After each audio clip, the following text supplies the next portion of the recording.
I just think that this, like you mentioned, David, this is a gross waste of taxpayer resources for a $90 fine, which ultimately turned out to be, when you look at the aspects of a $10,000 bond and paying $1,000 of that to be released, compared to the $90 fine of the legal expenses that go throughout this on both sides, on the defense as well as the prosecution, it just seems absurd. And to that effect, you know, I did hear the state's attorney who was prosecuting me say that this was a stupid infraction trial.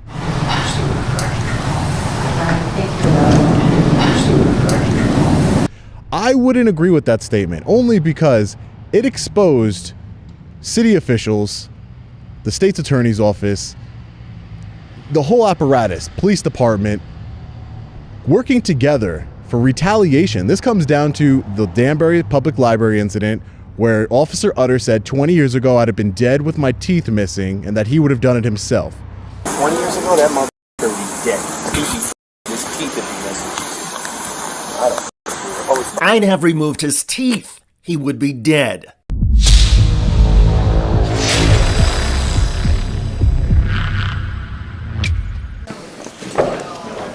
All rise.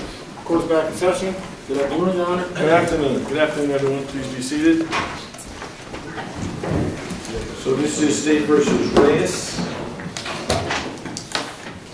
A couple things before we proceed to closing arguments. I was given on Friday a motion for judgment of acquittal, and although the court, in the one case that kind of dealt with this in court trials, never quite ruled on it with regard to the waiver.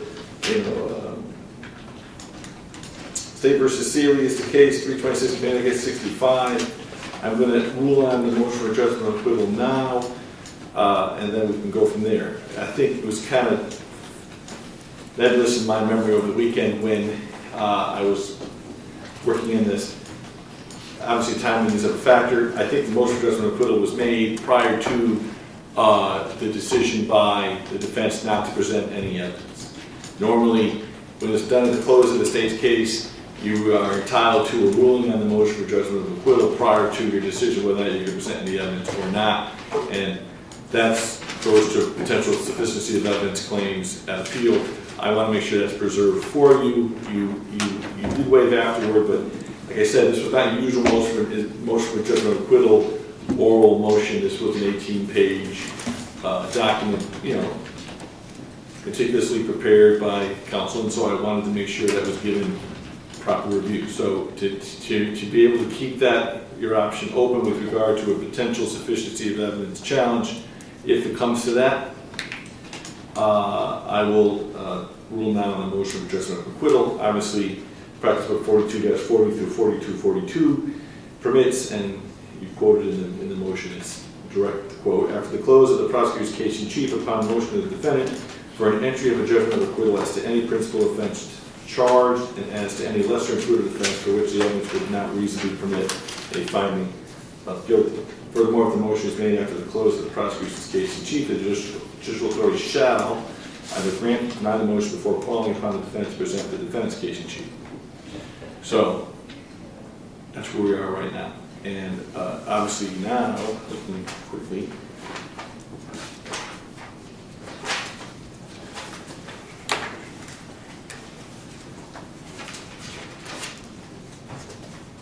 there are two statutes here.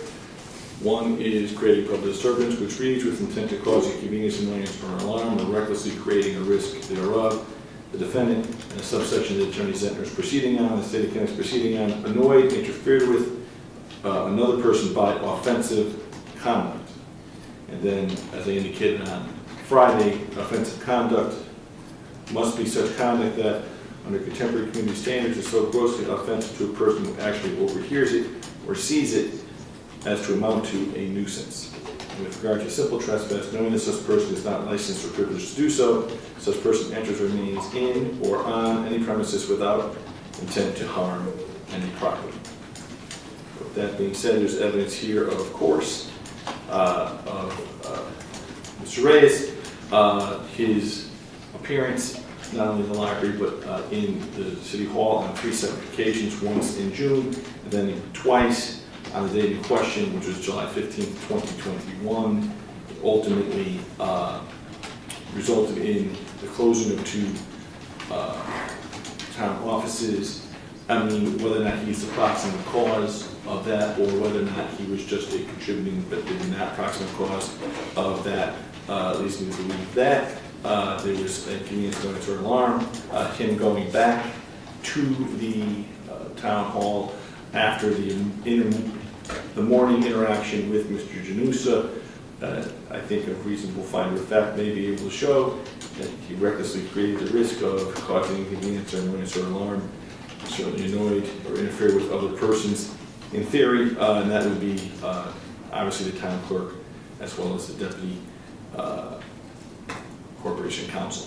Now, with regard to knowing that such person is not licensed or privileged to do so, such person enters or remains in or on any premises without intent to harm any property, it is clear from the record that Mr. Reyes did enter and remain at the City Hall that day, both in the morning and again in the afternoon. The issue is going to be whether or not he had awareness that he was not licensed or privileged to do so, and a reasonable finder of fact could look to the policies that are in evidence, along with the interaction with members of the staff at the building, to know that he was not working back there, along with his comments at length to Sergeant Jacobellis during his interview. Like I said, it's the standard here is whether a reasonable fact finder could find it versus whether or not this fact finder is going to find it beyond a reasonable doubt. Under the circumstances here, I'm going to deny the defendant's motion for judgment of acquittal and then proceed to closing argument. But before we do, there are 3 evidentiary issues which I wanted to bring forward, and they are as follows. There were 3 specific offerings of proof as to why 3 specific comments that would normally be hearsay should be allowed and considered by the trier of fact, myself, the finder of fact here in this case. One was the specific order by the guard, Mr. Janusa, to Mr. Reyes to leave. The other was an interaction with Officer Fernandez. Right, and that was where that officer opines as to what Mr. Reyes can and cannot do at the City Hall. And finally, the last was an offer of proof made by Attorney Cooperman to specific comments made by unidentified employees of the town of Danbury, indicating that they knew who Mr. Reyes was. So I'll take one at a time. I'll start with the last one. It seems to me that that particular offering of proof is those statements being offered for their truth, that they in fact knew who he was and he was who he is. So as a result, I believe that would be triggered, triggering the hearsay rule, which I don't know of any exception you have offered to the court that that particular statement, since I think it's being offered for the truth of the matter asserted, would fit into this. And that being said, those statements will not be considered by me in deliberation. With regard to the interaction with the other individuals,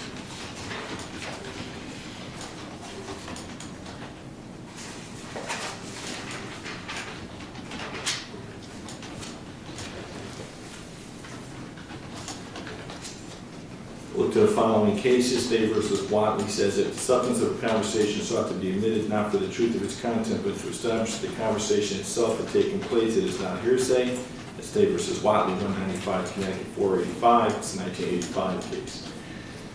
Also, statements of others to show effect on the hearer or made not or reader are not hearsay on such issues regarding notice, intent, reasonableness, or good faith on the part of the hearer or the listener. State versus Nelson, 144, Conap 678, and State versus Cruz, 212, Connecticut 351.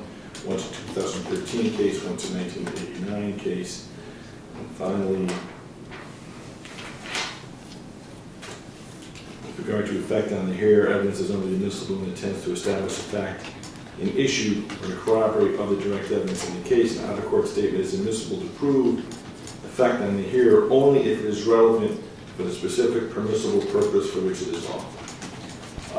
That's State versus Miguel C., 305 Connecticut 562, State versus Robinson, 215 Connecticut 243, and State versus Cologne, 257 Connecticut 587, and then State versus Burney, 288 Connecticut 548. So I'll take the interaction with the officer where he kind of gives a critique as to what he thinks Mr. Reyes can and cannot do, or what activity of Mr. Reyes would be a violation of the statutes here, or the criminal laws. He doesn't know what the charges will be at that point. So I'm going to find that even though it may be being proffered by Attorney Sentner to show effect on the hearer, I'm certainly concerned about the relevance, because at that point, first of all, he's not in charge of determining what Mr. Reyes can and cannot do. He doesn't really have factual specifics with regard to what's already taken place. He's basically talking in the hallway. So I'm going to find that although it may be admissible with regard to a non-hearsay purpose, i.e. effect on the hearer, I'm not going to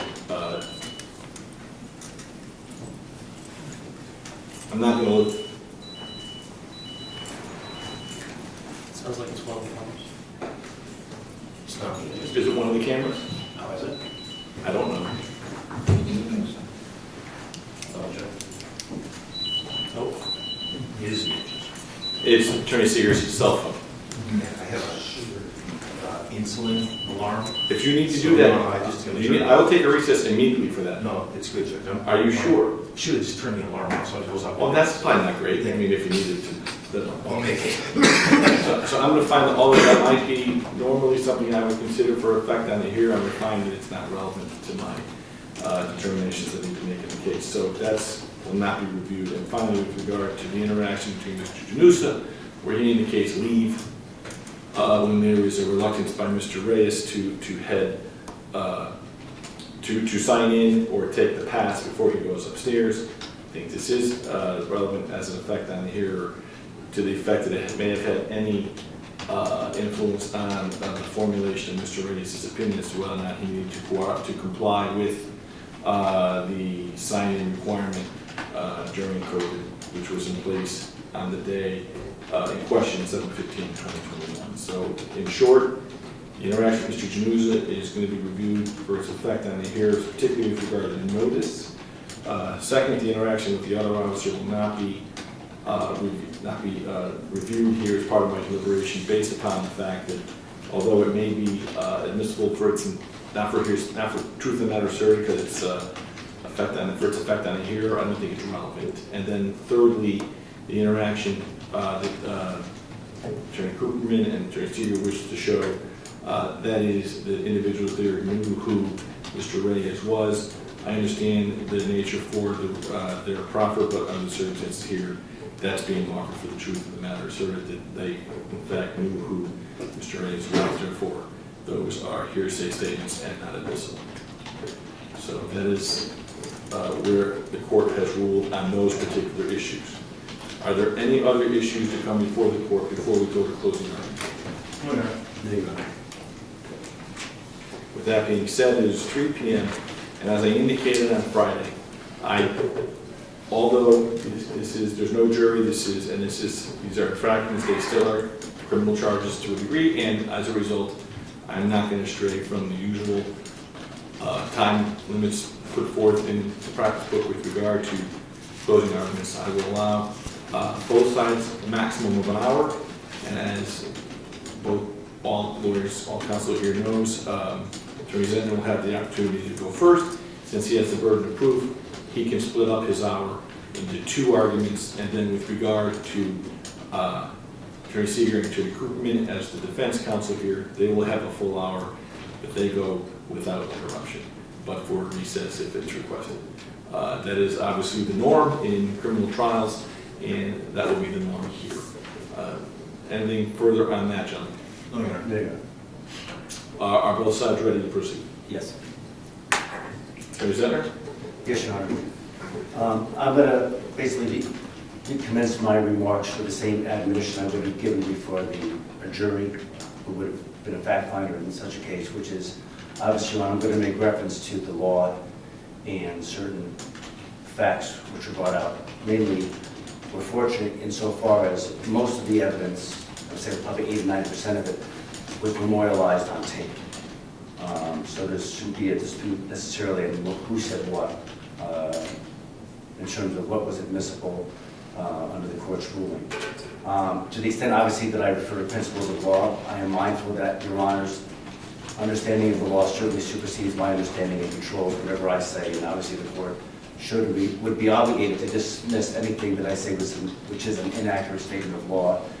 And I would say that the same admonition goes through any evidence I may refer to the extent that the court's recollection differs from mine. I am mindful that the court's recollection controls as a fact finder in this court trial. So I just want to make that clear that if I refer to anything which is not so, it was certainly not my intent. I just want to make that abundantly clear that I in no way intend to mislead the court factually or as a matter of law. The state was going to commence its remarks by citing the two statutes. I don't think that is necessary. The court read the two statutes at issue verbatim. I would note that I think the one case which is instructive for the court to consider in its deliberations is State versus, I'm going to mispronounce the name, but I will spell it for the benefit of our court reporter. It's Androuladis. It's spelled A-N as in Nancy, D-R-I-U-L-A-R-T-I-S. 169 Connecticut Appellate 286, came out in 2016.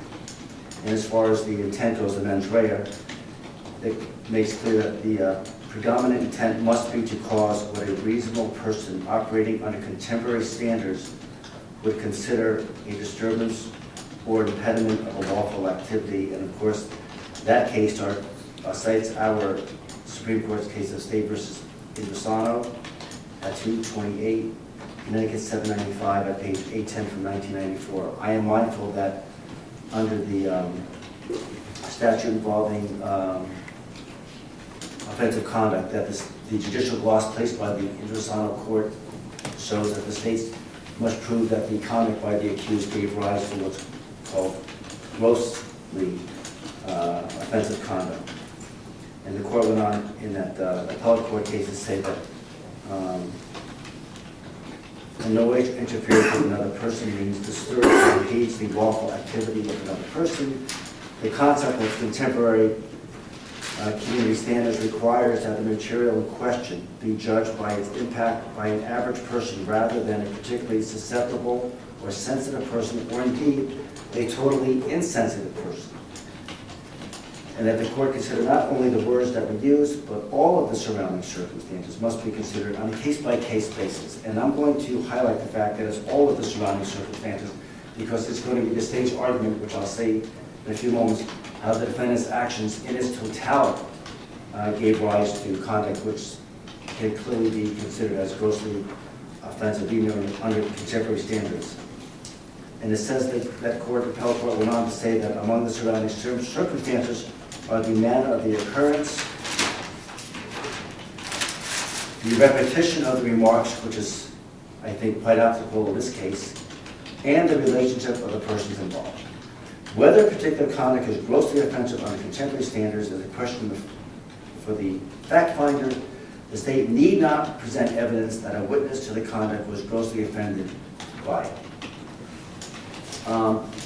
With that in mind, I think one of the videos, I know it says Exhibit 1 has a series of files on them, which was admitted as full exhibits, subject to the court's limitations involving the hearsay rule.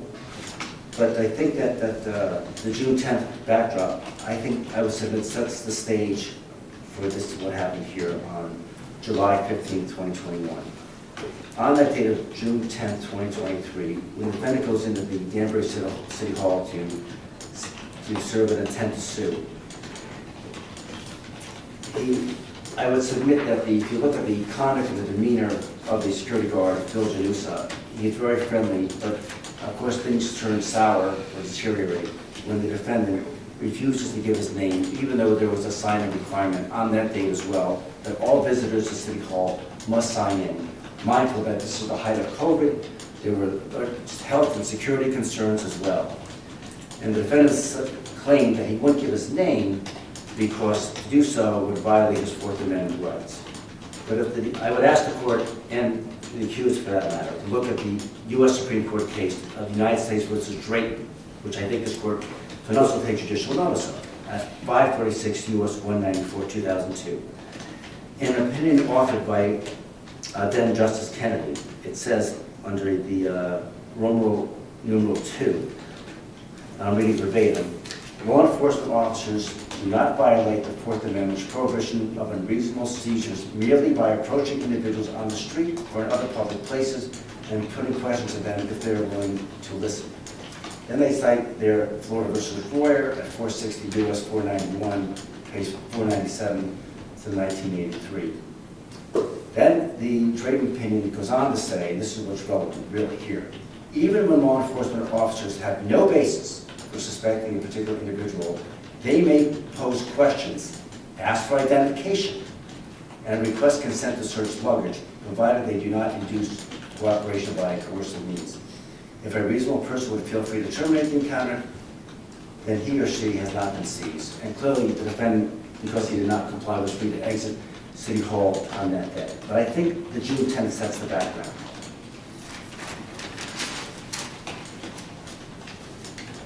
As far as the actual day of the question, on July 15th, that's all captured, of course, on the video, but there's a number of things that go on there.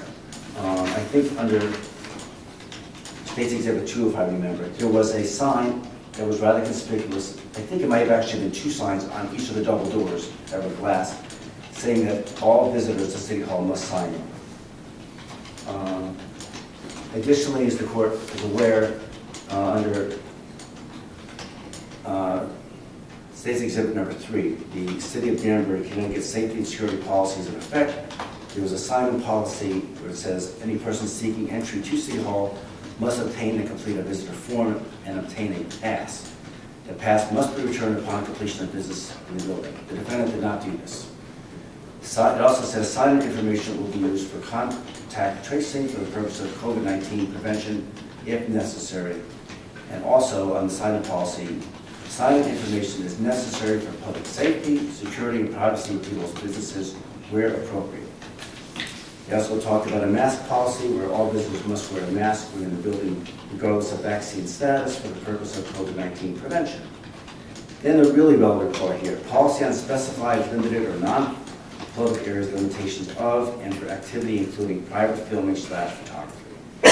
Any persons filming or otherwise engaging in activity other than accessing a business office may do so upon notification to the security guard on duty and may thereafter conduct such activity respectfully in the public hallways and foyers.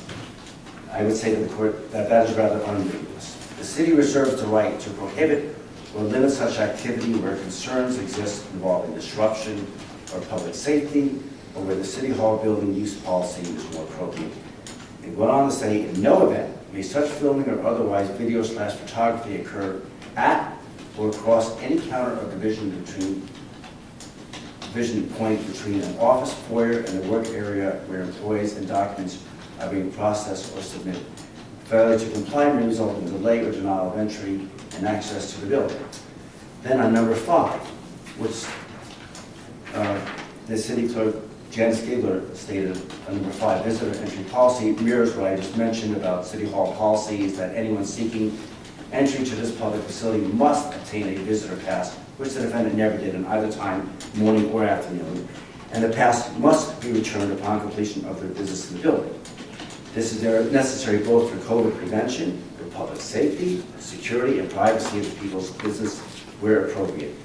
Anyone filming or otherwise engaging in activity other than accessing a business office within the building may do so upon notification to the guard on duty and complete a visitor form. They may thereafter conduct such activity respectfully in the public hallways. The city reserves the right to prohibit or limit such activity where overriding need or concerns exist involving disruption or public safety, or where the City Hall building use policy is the more appropriate process for the business visit. In no event may such filming or otherwise video or photography occur at or across any counter or division point between an office, foyer, and the work area where employees and documents are being processed or submitted. Please feel free to ask any questions regarding the above described policy with the City of Danbury's Corporate Counsel. And if you remember, on number 5, Ms. Gigos testified that she saw this number 5, that exhibit, on Mr. Janusa's desk from above. But it's the state's position that the conduct that gave rise to both the simple trespassing and creating a public disturbance really begins on the morning of July 15, 2021, in the City Hall in Danbury. The defendant does not sign in, and of course the sign-in sheet, which came in as a full exhibit, I think it was number 6, nowhere is the defendant's signature found in that sign sheet at all. I don't think that fact is even in dispute. He's told to fill out a form. The defendant claims he knows the rules of filming. He claims that he does not need a form and says, I'm not going to listen to this, and goes through the doors to the stairwell. This is all captured on tape. He tells the security guard he's not waiting down here, that not to touch him. The security guard, the court said is going to consider it for effect, and here it tells him 3 separate times to go outside. The defendant tells the security guard he's involved in the wrong fight. All these, I think, are showing offensive conduct. And then the defendant says, you're going to get out of my way. Look at the manner, the tone, the inflection of voice that the defendant says this in. All I think, you'll see all these comments in their totality clearly give rise to grossly offensive conduct. He tells the security guard to get out of his way. He tells him he needs to calm down and stop. A customer then appears at that point in the video. He said to the defendant, I'm not filling out a form. He tells him, in a very patronizing, condescending way, to stand down. He said, you're preventing me from conducting business. He can go anywhere, go about wherever he wants to. He tells him to stand down again. And then he says to the viewer, for all his followers on YouTube, can you believe this guy? And then there's an employee of the town president when he says that. And then he says that to Mr. Janusa, the defendant, you don't want to go to jail. You don't want to lose your job. And of course, an employee is present when he says that. He says the defendant, he doesn't care about the rules. He tells him he's free to film anywhere. Then he says to him, the security guard, you're dismissed. And there's an employee in earshot of that comment. He said his job is to, quote, expose tyrants like you.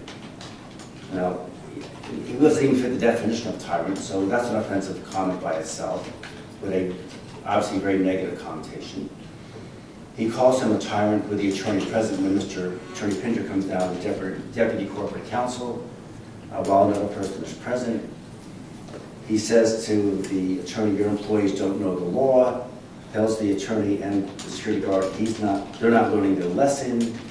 He tells them that he can film across, the attorney tells him you cannot film across the counter, consistent with the exhibits that I just referenced in my remarks. The defendant then says to both Janusa and Attorney Pinter, he acknowledges being told things that, I'm going to say that he acknowledges that by being said, I'm being told things I already know. He claims he was illegally detained. He's told to leave the place there, so I don't know where he says there was illegal detention here. When told about that he can't film across the counter, the defendant replies to the attorney, have I ever done that? Well, we're going to see soon, he's soon going to do that. So his comments surely show that he is aware of the rules. He decides to blatantly disregard them, but that's his decision. It's a conscious decision by Mr. Reyes. He tells the attorney, the defendant, your city breaks the law, and repeatedly tells the attorney that Mr. Janusa is going to jail. He says to the attorney, I don't need you to tell me what to do. He tells the security guard, you're disrupting yourself right in front of the attorney. All of these things in their totality give rise to grossly offensive conduct. He claims that the attorney tells him that any sensitive documents cannot be filmed across the counter. The defendant's reply to that, this is what I do. Then the defendant's written litigation, tells Mr. Janusa again, you're going to jail. He said he's acting as a journalist. He says that the Danbury City Hall has not learned their lesson. He then tells the viewer, Phil, meaning the security guard, is unstable. He needs to be released on his duties immediately. And then it says as a police cruiser goes by in the video, there goes your ride as a police cruiser goes by. Eventually the police do respond, and at some point in the now Sergeant Vito Iacobellis' body cam, then he was an officer, the defendant eventually goes down to the Danbury Police Department to file a complaint against Mr. Janusa.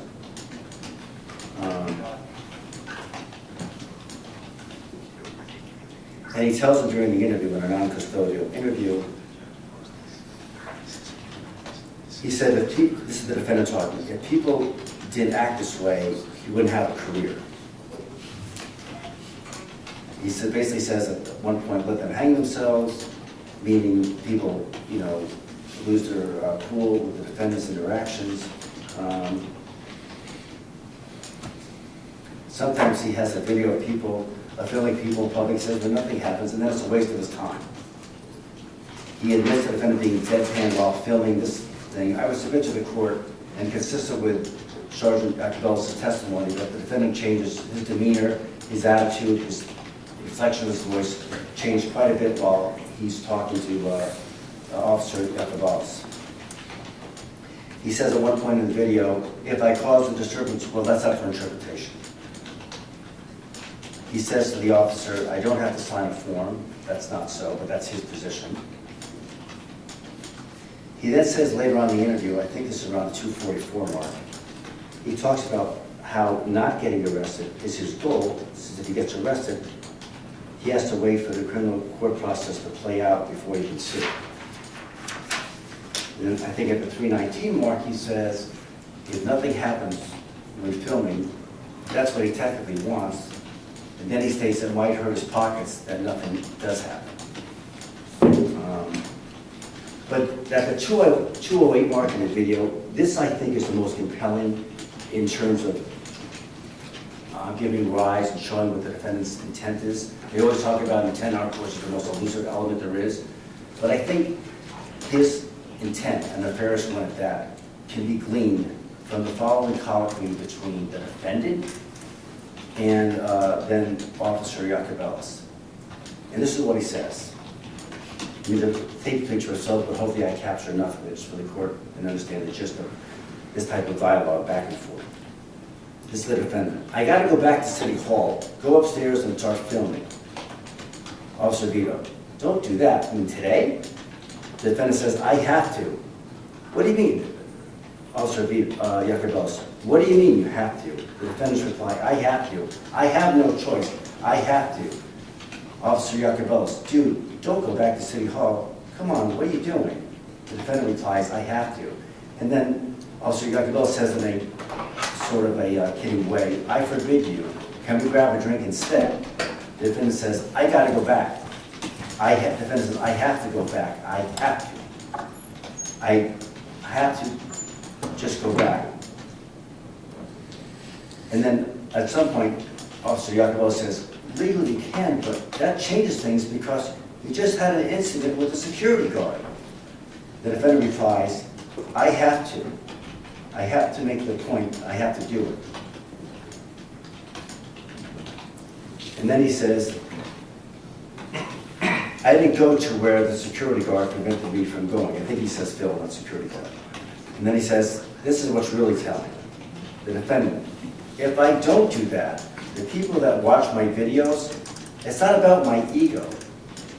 It's for my videos. People are going to want to see that. Otherwise, there will be like, you never went upstairs, so you didn't prove any points. I think that truly shows what his intent is in going back to City Hall. And then the defendant does return to City Hall. And when he goes in, he has the whole thing captured on tape. And apparently, as you can hear on the tape, a city employee says, I'll be right with you, sir. And then he says, I don't need any help, sir. And goes right to the doors, into the stairwell, up to the second floor. And then he says to the viewer, So this is the first time they're allowing us to come upstairs and walk around in City Hall. Well, that's not true. Nobody gave permission. He didn't have a pass. He didn't sign in. So there he misleads the viewers on his videotape. Then Mr. Reyes starts filming behind the tax collector's office first. He walks in right up to the counter and films behind it. From there, even though it's in violation of the order, and he's been told that expressly by the notices and the city attorney, Attorney Pinter himself, the defendant walks into the clerk's office, and there is the security guard, Mr. Janusa, and Janice Giggler. And they tell him, you can't film here. He is told by Janice, you're not allowed to film in public. And there's customers, of course, being waited on there. You can see the video. He says, I can film people and customers. Ms. Giggler tells the defendant to go in the hallway. He tells the security guard, Mr. Reyes that is, he can film anywhere in public. He tells the security guard, in the presence of Ms. Giggler, he, meaning Mr. Janusa, is not going to be working there very long. He says to the security guard, you got a couple more days at most. These are all degrading, highly offensive comments. He says he can film anywhere he likes to in public. He says that the security guard, in front of the people present in that clerk's office, you're a security guard. You're supposed to observe and record. You're not supposed to put hands on me. And then he tells the security guard, you need to get another job. Again, Ms. Giggler tells the defendant, you're not allowed to film in here. And then he, Mr. Reyes, tells Ms. Giggler, I'm not going to leave because I have the right to do it. And she says, no. And then at one point he said, why don't you call the Danbury PD and have them arrest me for a felony? This is all in front of people in the room. And then he says on the tape, Mr. Reyes, my job is to expose tyrants like you. It's like, I think, the third time I think he said that to Mr. Janusa that day, but this time in front of more people when he says it. And of course, he makes that comment about tyrants to Mr. Janusa right in front of Janice as well. And there's another employee behind the counter, I would submit within earshot when he says it. I think all of these things, the totality of them, give rise that his conduct is grossly offensive.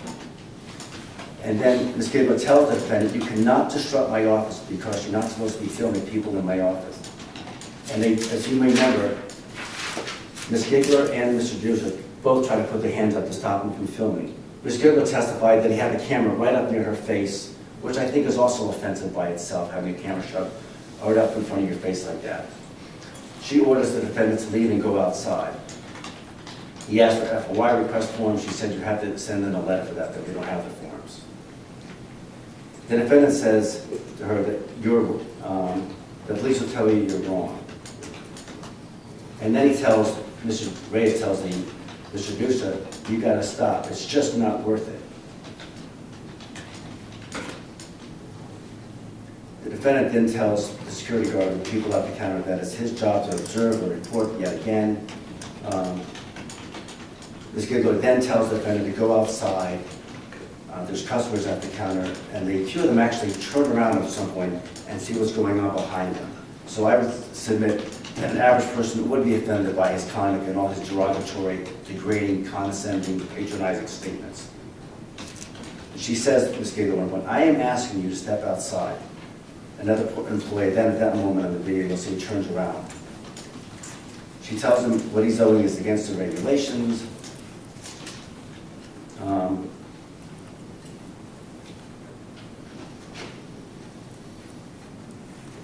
Again, the defendant tells Ms. Giggler he's not leaving. Mr. Giggler tells the defendant he is disruptive, and the customer looks at what's going on.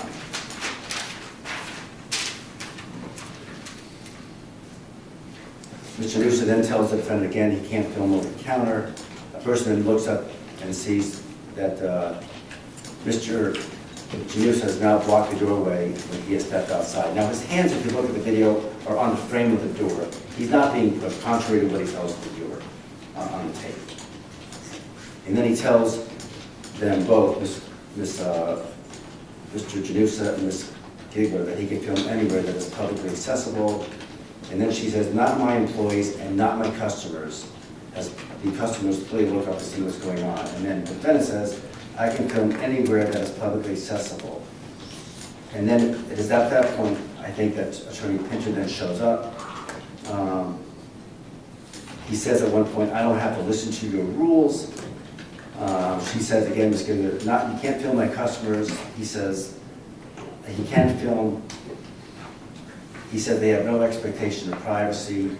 And then he says to the attorney, you should know that, in a very condescending, highly offensive, patronizing way. She tells the customer at one point not to back up, to not be on camera. And then the defendant tells the attorney,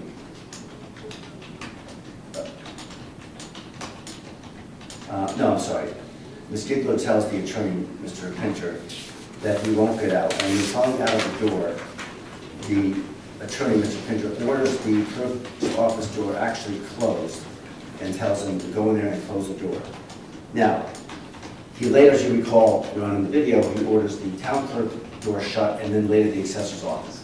And I asked Ms. Giggler, in all the years she's been there, I think it's at least 12 years, not once before or after did she ever see the doors closed like that during normal business records, during normal business hours.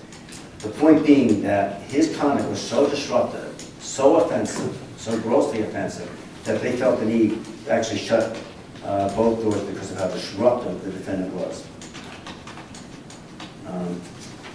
Then when he walks to the assessor's office, once again he's filming behind the counter, and this is all captured in the video because we have the benefit of that.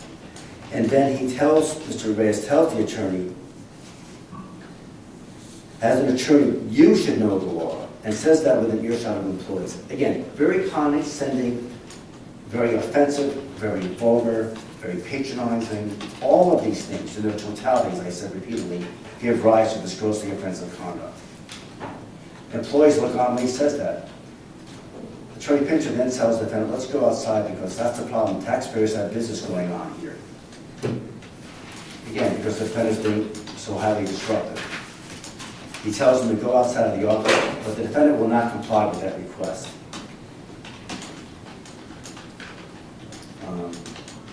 And then the defendant says, again, you're an attorney. I don't know why you don't know these things, right in front of Mr. Janusa and others within earshot. He says to the attorney, why are you ignorant of the law? He tells the attorney he can override his rules. The attorney tells the defendant, your filming employees are disrupting, and the attorney says to the defendant, that's a disruption that's going on to result in a police officer having to come here and arrest you. He tells, Attorney Pinter tells the defendant that he's causing a disruption, so he's certainly on notice. The attorney tells Mr. Reyes that he cannot challenge him here because he's disrupting business. The defendant claims that anybody can do it and not have to sign in and take a card. He said that the rules violate my constitutional rights. Of course, he has no authority for that, when he's actually called upon to ask what legal authority he has for that. And then he says, here's another quote from the defendant, which is also highly offensive. Normally, town halls are not this dumb to do this. Then when Attorney Pinter says, okay, so now we're dumb, and then he tries to correct himself, well, maybe not dumb, just ignorant of the law. That itself, by itself, I think could give rise to highly offensive conduct. Unfortunately, the court would have all this in its deliberation, the benefit of all these tapes. He mentions Attorney Pinter that, employees, he's trying to protect employees when they're filling out documents, you give the rationale why they have the rules. And Attorney Pinter says many of these documents are on tables, on chairs, on counters, and they're out there discussing business. Filming, you take the risk that these documents will be publicly viewed. It's a risk to people. At one point during all this commotion, two women come out in the hallway who appear to be employees of City Hall. As the defendant himself acknowledges and says, why are they not working? I didn't force them to leave their offices and stop working. And the attorney tells them, right out, that's because you're disrupting. That's why they came out.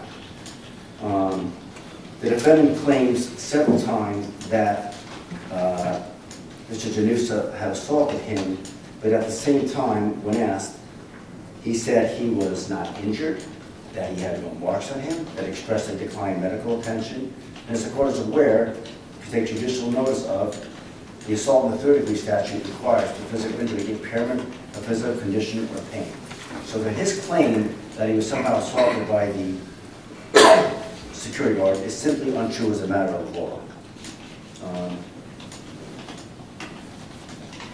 So I would submit, Your Honor, for all of these things, in their totality, and I think that appellate court case that I cited in 2016 says the court can consider all of it.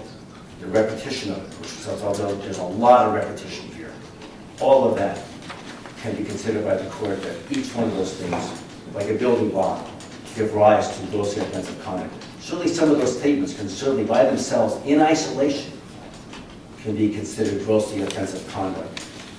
No one should have to go through that kind of activity in their work experience in this nature. Town Hall has a right to have reasonable rules, which they do. These are not ordinary times, they're extraordinary times because of the COVID threat. Keep in mind, this was in July of 2021. I think you can infer that the spread of it was quite high at the time. They took reasonable measures, I think no more than 4 in office, that's why they had that card. These are all reasonable means. These rules have a rational, logical place for them, and the defendant, really by his own admission, decided to flagrantly ignore them, and by his words and conduct, he surely gave rise to creating a public disturbance, and certainly gave rise to the infraction of a simple trespass as set forth in Connecticut General Statute 53A-110A. Those are my remarks for now. I do would like to reserve to offer rebuttals to the court based on one of the attorney's remarks. Thank you. That, of course, is your attorney, Zentner, and by we have 28 minutes left Thank you. for the possible rebuttal argument. Attorney Seeger. Good afternoon, Your Honor. Good afternoon.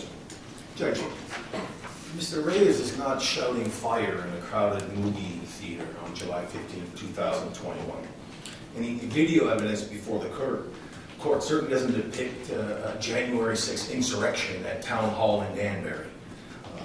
In spite of this case being an infraction, however, it does involve important constitutional issues. Courts are going to be called upon to decide whether Mr. Reyes' conduct violates 2 statutes, certainly. But even if there is a finding that some violation has occurred, whether in their application to his conduct, his First Amendment and state constitutional rights to free speech are violated. To be sure, upholding constitutional rights, Your Honor, is not something that our citizens should be punished for, but rather something they're expected to do, and something the law favors, something the law commends. Just to address a couple of the opening comments that are striking to me that the state's attorneys made this morning. My friend indicates that patronizing is grossly offensive. He indicates that when a lawyer is told he doesn't know the law, it's grossly offensive. I wish I knew that in my practice more often, Your Honor. With government officials being told about any verbal disagreement, it's grossly offensive.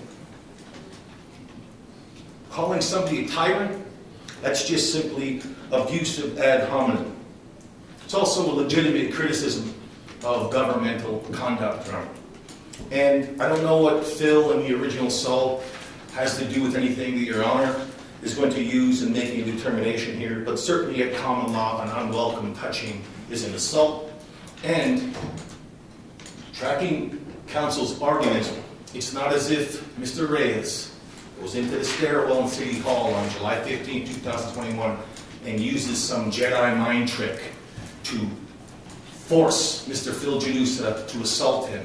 So the reason why I bring that up is because counsel indicates that for some reason this sets the stage. Well, we disagree with a lot of things, Judge. I'm going to try to go through as quickly as I can. It's a lot here, and I'll try to go over both charges, and I'll do my best not to rehash the case law and the judgment of acquittal motion. And you know, although I adopt it, I'm going to try to get through this as quickly as I can.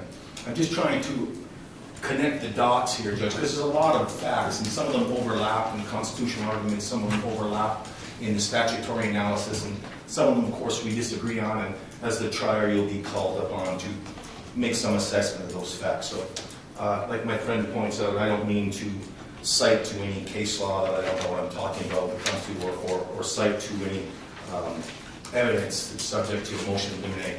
The procedure is such that we try to do our best with that, and I'll try not to talk about anything that is that pertains to people whose statements may or may not get into. Now, we heard a lot about COVID, signing in, and secret documents and safety concerns, and almost anything else that would justify Mr. Janusa's and Ms. Geiger's conduct on July 15, 2021. But what really is going on here, John? What's really going on? It's not really about sign-in sheets, Judge. Entering the front doors of City Hall proper.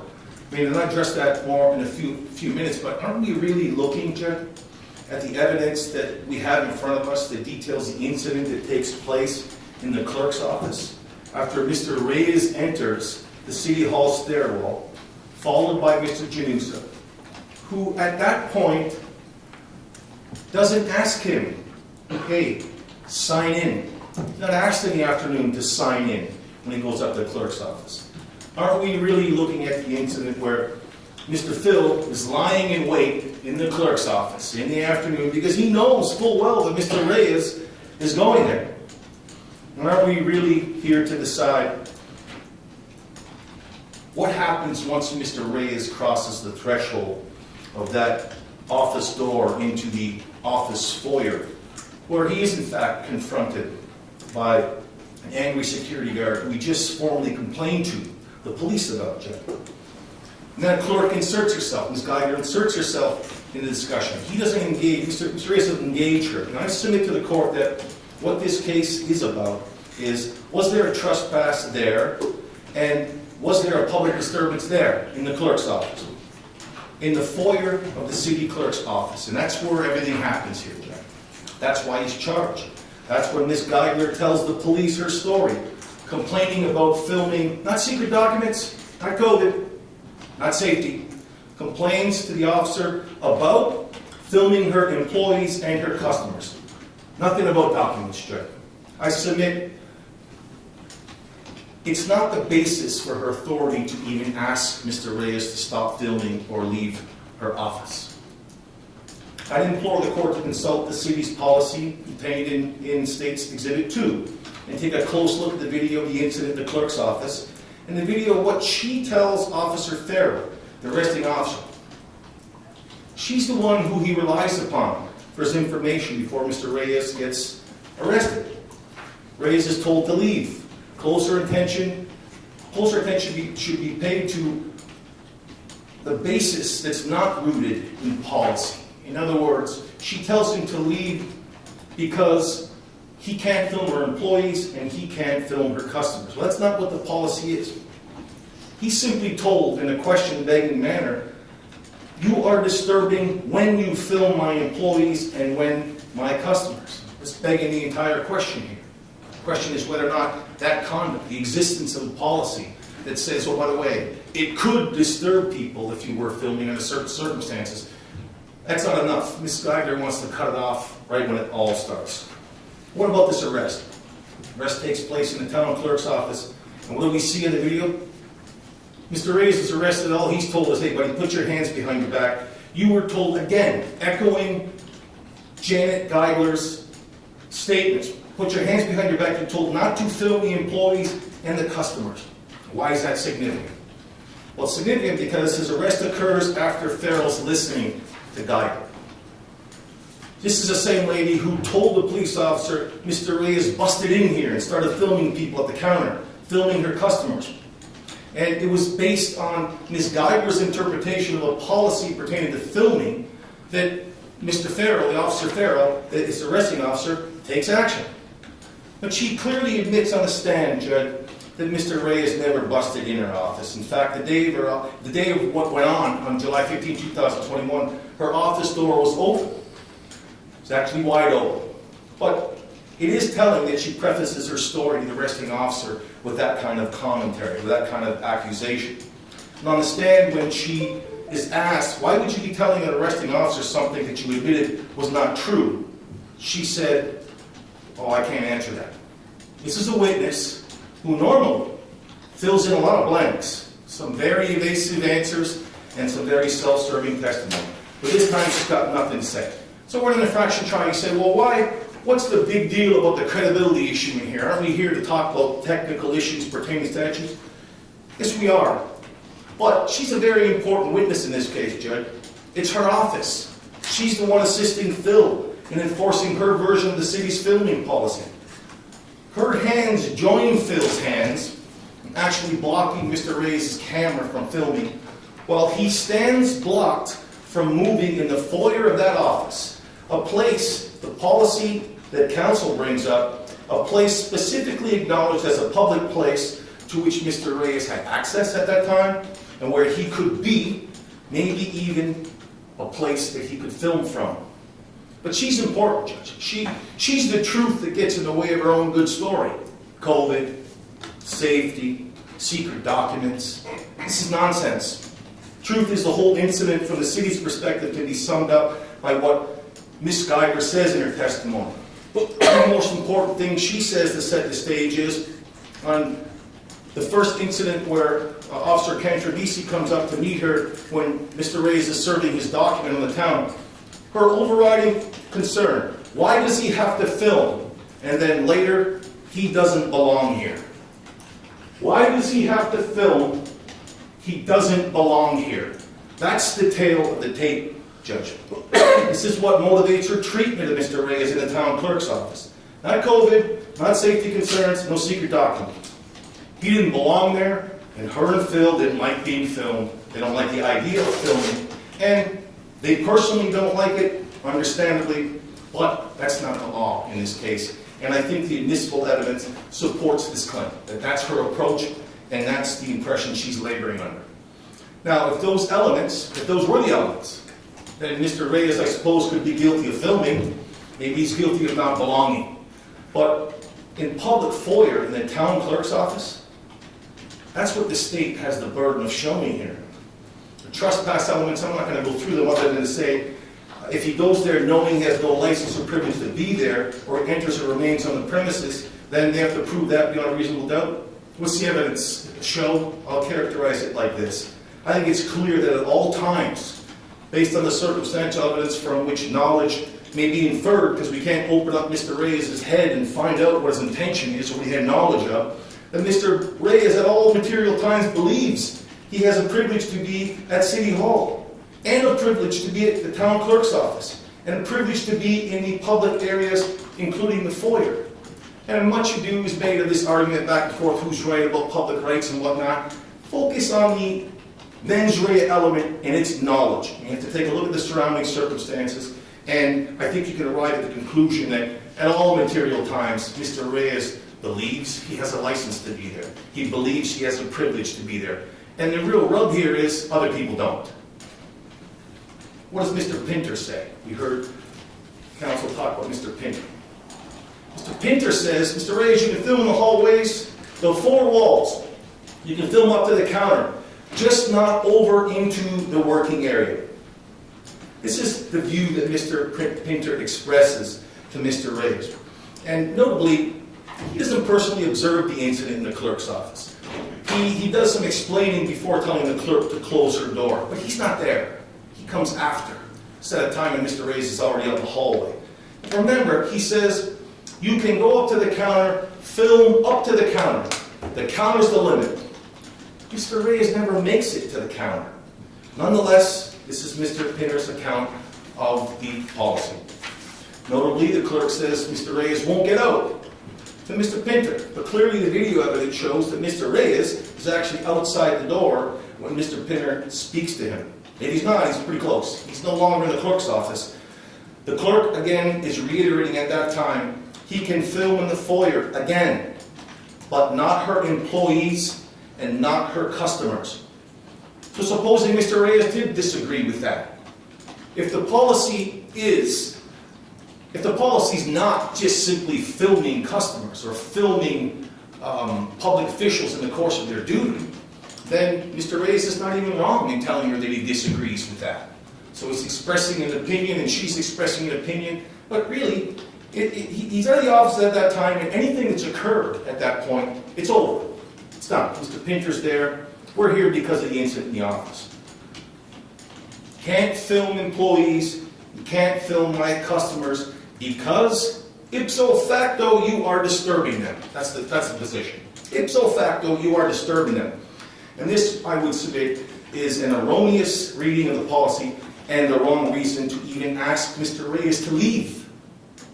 No authority, even if the asking is relevant here, exists for her to tell Mr. Reyes he can't film employees or customers. That's simply not the policy.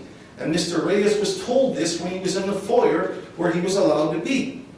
So again, on the knowledge prompt, Judge, before he returns to City Hall on July 15, 2021, he believes he can go there without causing disturbance to finish what he started. There's nothing wrong with that, even if that's filming and making an FOI request. Even if he's wrong about whether they have forms. That's his intention to go over there. The state makes a big deal about Mr. Iacovellis telling Mr. Reyes, just before he goes back, basically, hey buddy, that may not be too good of an idea. And I don't disagree. But that's what was said. But what we also don't get from the state is, doesn't that assume that Mr. Reyes was the problem? I mean, I would submit that Mr. Iacovellis, who knew Phil, helped him with his statement, knew him from the hospital, didn't agree with his handling of the situation on that day, earlier in the stairwell. I would submit that certainly in Mr. Iacovellis' admonition to Mr. Reyes, that Phil's behavior was taken into account, if you will, in suggesting that he not go there. And the admissible evidence bears out the fact that Mr. Phil is a hostile man, Judge. He was just complained about to the police. Notably, even against the backdrop of this, recall the last cross-examination question. Iacovellis admits he told Mr. Reyes 10 minutes before he even went back to City Hall that it was legal for him to do so. And that shouldn't be downplayed. It should not be downplayed. It's in evidence. Also noteworthy and consistent with Mr. Reyes simply going back to finish what he started peacefully when he enters the City Hall. The first point at which he has contact with Phil, notably, he doesn't altercate with him in any way whatsoever. So if you're going to sort of bootstrap what a client or what a defendant did and what his frame of mind was, you can also pay attention to the surrounding circumstances. And part of those surrounding circumstances has Mr. Reyes going back to the City Hall to finish what he started. The video reveals he goes up the stairs, says he doesn't need any help. He doesn't altercate with Mr. Phil in any way whatsoever. But what's really going on is Mr. Phil follows him upstairs. He's determined. He's going to get Reyes that day. He's going to stop him from doing something. And he was just reported to the police by Mr. Reyes, and he doesn't like it any more than he likes being filmed. What does he do? Yes, he does go up the hallway. Mr. Pinter said he can film the hallways. He does go by the tax assessor's office, peacefully, without incident, on his way to the clerk's office, where he's confronted by Phil and the clerk. If you're expanding events beyond the clerk's office encounter, what can you even say that's relevant to a trespass or a CPD? Here, Judge, the day starts out quietly until Mr. Janusa tried to physically stop Mr. Reyes from filming by blocking his way up the stairs to the town clerk's office. And it's important to note why. In a nutshell, it's because of non-existent forms that Mr. Reyes was purportedly supposed to fill out. Forms that Mr. Janusa didn't have, and in the words of Sergeant Iacovellis, hey, next time call us. What, are you going to stop them for forms you don't even have? That's not on you. And later, he says, hopefully they'll step up, referring to Mr. Janusa's bosses, who are responsible for failing to provide him for the forms. So it's forms that don't exist on July 15, 2021. Forms that, even if they became part of some rule, and people had noticed that, some rule of entry, Mr. Reyes could never have complied with the rule because the forms simply didn't exist. That's why Mr. Janusa follows him up the stairs and lies in wait in the clerk's office. The court's attention can be drawn to that portion of the Iacovellis video where he's in the mailroom helping, not coaching, helping Mr. Janusa with his statement. And shortly after, upon exiting City Hall between the two sets of doors. There's where the court can find that information. Yeah, Mr. Reyes is an auditor. New term, but that may be something people don't like. Maybe a job that people don't like. Some people in my generation, for example, are aware of paparazzi. Some people have strong feelings against being filmed, mostly in their private affairs, though. And Mr. Reyes isn't a paparazzi, Judge. He's a person who films himself and others, including public officials and police officers and employees, in the course of performing their duty. It's his right to do this in an effort to ensure transparency in government and to expose governmental conduct that should be the legitimate subject of redress. Even expose tyrants. Even say he's exposing a tyrant if that's his position. He enjoys this right both under the federal Constitution and the Connecticut Constitution. And the fact that he's a YouTuber, or as the state has pointed out, he makes money from the posting of his interaction, this is absolutely no moment whatsoever. Other reporters, Judge, YouTubers, non-YouTubers, members of what might now call the traditional press, they report on government activity all the time. And news, dare I say, video, big business. He's not doing anything different. We know this happens in our society. And news, people visit town hall. They videotape police. They play videos of police and governmental conduct on their news shows all the time. It's part of the fabric of modern American culture. And our own courts, I'm not going to get into case law too deeply, but they recognize being filmed as ubiquitous. And in short, to avoid the big word, it's going to happen these days. These reporters, YouTubers, auditors, and the average citizen are all, however, imbued with the right to film government action. In fact, private videos of government conduct have opened our eyes to many incidents of misconduct, dangerous conduct, incidents, some of which depict police, for example, in conduct that results in the police themselves being charged with manslaughter or murder. Just as an example. Videos of government conduct that have caused nationwide protests, but clearly, in no uncertain terms, have led to the reshaping of policing policy itself. I must suggest that non-hearsay testimony by most officers who interacted with Mr. Reyes on June 10, 2021, or July 15, 2021, reveals that even they, reasonable people that might hear Mr. Reyes, see what he's doing. They acknowledge he's simply filming in City Hall, not bothering anybody. And the fact that he doesn't wish to get his name or execute a sign-in sheet or non-existent form isn't enough to have him arrested or charged with trespass or creating public disturbance. The evidence here is Mr. Reyes' conduct is subject to commentary such as, what is he doing? He's only filming.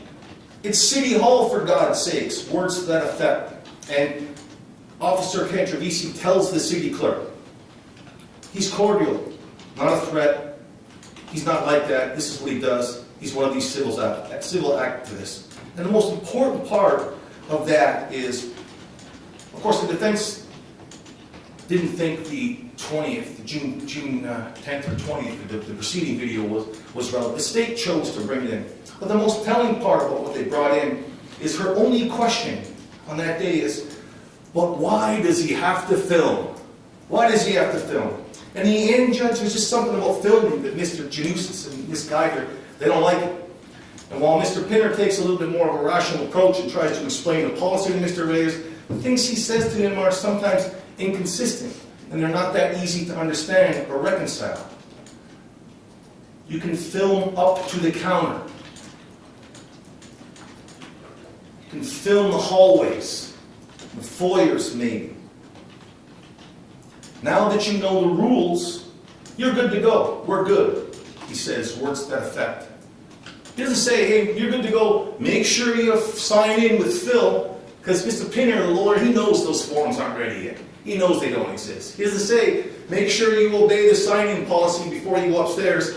Mr. Ray says, oh, I'm just going to wait for the police. You know, he's waiting there because he is making an allegation that he was manhandled, that Mr. Janusis touched him.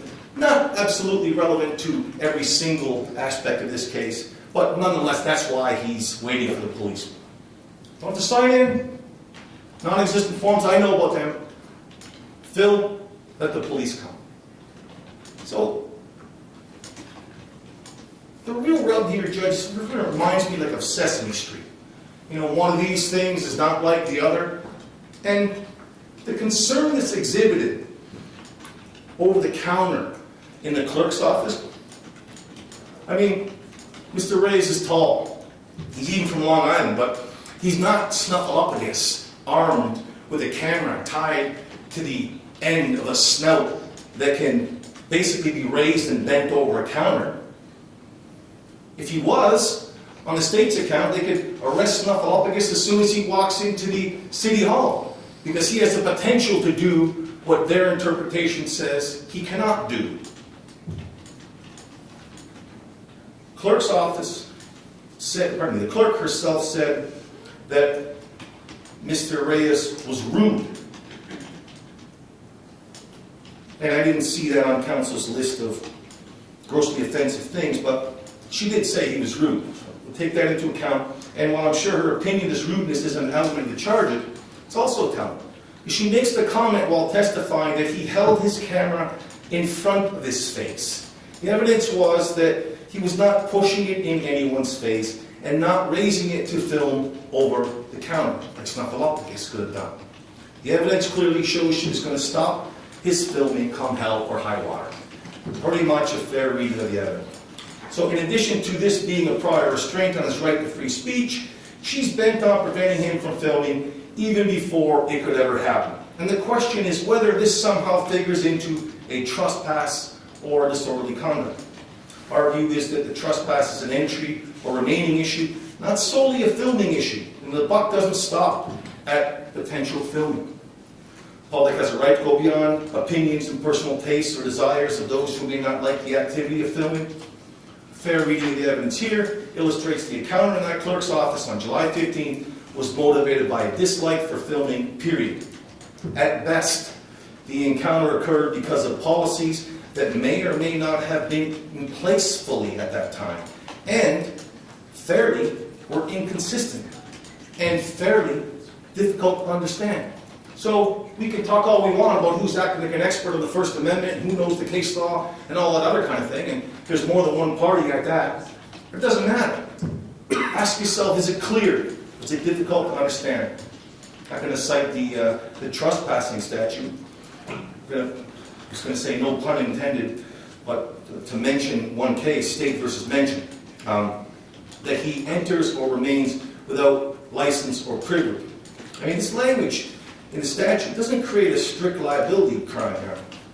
It does require knowledge on the part of the accused that he's entering and remaining without license or privilege, and that the state has to prove that beyond a reasonable doubt. It's got to be a knowing trespass. Let me just sum up on the trespassing. Defendant's present at City Hall in their ordinary business hours, at a time when it's open to him, all other members of the public. He couldn't trespass by simply entering and remaining in the building. So whatever subsequent rules and restrictions may have been imposed on him are of no moment. The requirement of signing in and his avoidance of the same doesn't make him a trespasser. The signs on the premises do not put him on notice that failure to sign in would be treated as a trespass. Even if the ad hoc policy that states even if the ad hoc policy is recognized, it states one may be denied entry for failure to sign in. Not that he shall be arrested or accosted by Phil when he does that. He may be denied entry for failure to sign in. Policy explained to him by the Deputy Corporate Counsel did not include any requirement of signing in. It was an explanation of the filming policy, and once explained, he was told by Mr. Pinter he's free to go ahead into City Hall without a visitor's pass and without signing in. Likewise, on a second entry, the evidence, as I've already said, depicts Mr. Reyes entering the City Hall in the afternoon, not engaging in commotion with the security guard, Mr. Janusas, simply entering the stairwell to go upstairs. Janusas doesn't stop Mr. Reyes, tell him to sign in. Evidence shows that the forms he may have had, they didn't exist. They're not even available to him, let alone Mr. Reyes. In short, there's nothing for Mr. Janusas to compel Mr. Reyes to comply with before he enters or before he begins filming. And this evidence cuts across the grain when he claims Mr. Reyes went back to City Hall to aggravate or to stir up trouble with Mr. Janusas, in spite of any implication to the contrary the state wants to bring up. It's connected with Sergeant Yacobelis' conversation. Dr. Bella says you can legally go back. He's also told by others, other behavior and other action and inaction commensurate with Mr. Reyes not being seen as a trespasser for much of the time that he was actually in City Hall. The defendant adhered to the policy that was explained to him by City Council. He did not go beyond the counter. Evidence confirms he never made it to the counter. None of the defendant's footage and evidence shows anything beyond the counter in any office that isn't visible immediately upon entry into the office. How do you film from a lawful public vantage point that you're told about by the corporate counsel in the foyer, for example? How do you do that in the foyer? It was allowed to be. How do you film the four walls, which there are four walls? How would anybody ever do that in the foyer if it was just a simple matter of saying you can't do any of it, because as soon as you hold your camera up to your face, maybe you catch some of the ongoings in the glass that's going on in the glass, but certainly there's no snuffleupagus conduct. There's no snooping around for secret documents, and nor do I think there's a series of photos from exhibits A to N in there that make it very, very unlikely. And that goes to the reason why the clerk says what she says as well. She's got to hang her hat on something. She doesn't like filming. Let me just turn briefly to creating a public disturbance. To meet the burden of proof on the CPD claim, I'm not going to reread the statute, but the first subsection of the statute states got to prove defendant either engaged in actual physical violence or conduct or tends to. We're not there. Here there's no fighting or. I don't think she's charged with it. He's charged. Yes, correct. That's correct. Yeah. So I was going to say we are really here to decide whether Mr. Reyes' conduct was offensive conduct under subsection 2, and that's been defined by the court's judgment. Under contemporary community standards, it's got to be so grossly offensive to a person who actually overhears it or sees it as to amount to a nuisance. Well, I know that the clerk indicated it was rude. I don't recall what Mr. Pinter said. I don't think he characterized the interaction in a way that produces evidence for this court to conclude that what they overheard or what they see was grossly offensive. As one court points out, this is a Superior Court case, it's interesting, Chapel Dane versus Duncan. Stationary and mobile video recording devices are now virtually ubiquitous. They are attached to commercial premises, to public sites, to parking garages, etc., and held by reporters, tourists, and paparazzi throughout the land, and hardly a day passes in which the evening news does not feature footage of some incident captured on video for the enlightenment of the world at large. Now, while the statute is silent on the definition of offensive conduct, the judicial branch jury instructions are also instructive. There, the definition echoes our court's grossly offensive notion, and that is the point that the same must be overheard. Here, there's no evidence Mr. Reyes' filming ipso facto is grossly offensive conduct by the community standards. In fact, video evidence on the scene at the clerk's office demonstrates the clerk telling a patron, even outside her office during the interaction with Mr. Reyes and the guard, that the patron should move away. Move away so he won't be filmed. Film on some forms. The patron continues to listen to the conversation, doesn't move, and expresses no concern whatsoever for any grossly offensive conduct or for being on camera at all. And that's a fact. That's on the video. And there's one factual analysis that we glean from a person who's there that doesn't have an axe to grind. It doesn't have an interest in the city not being sued, doesn't have an interest in her work being filmed because she might expose something she doesn't want to, and a person who doesn't hold the view that I simply don't like being filmed and people who do that don't belong here. There's an objective assessment of that. Here, the defendant doesn't engage in physical violence or make any threats. It shows he doesn't even create unreasonable noise while he's at the city hall. And I know we're talking about offensive conduct, but to the extent that that creeps in, he's behind his camera phone at all times. He's not speaking loudly. The video illustrates Mr. Janusa, the guard, raises his voice and draws the immediate attention of two patrons in the clerk's office conducting the business at the counter. And nothing in terms of violation of any hearsay. Mr. Janusa raises his voice in the conversation, and he says, "You're not listening to what she's saying," referring to the clerk's instructions to Mr. Reyes not to film. Non-hearsay testimony revealing the loudness of Mr. Janusa's voice, attracting attention. What happens? Two people immediately turn around. Clerk shouting over the glass. We know from evidence that she's loud because she had to get Mr. Reyes' attention. She's not even being spoken to by Mr. Reyes, but her and Janusa, between the two of them, they caused the disturbance. Mere video recording can't be considered as offensive. Our society is readily prepared to accept this conduct as ubiquitous. And then, Judge, as a matter of causation, the defense position is that Mr. Janusa is hiding around the corner, confronting Reyes upon entering the clerk's office. The clerk's raised voice, Mr. Janusa's raised voice, addressing Mr. Reyes upon his entry, along with the loudness of both the clerk and the guard while patrons were present. That was the cause of any colorable disturbance, not the filming ipso facto. The state can't prove beyond a reasonable doubt that Mr. Reyes intended or actually caused or engaged in offensive conduct.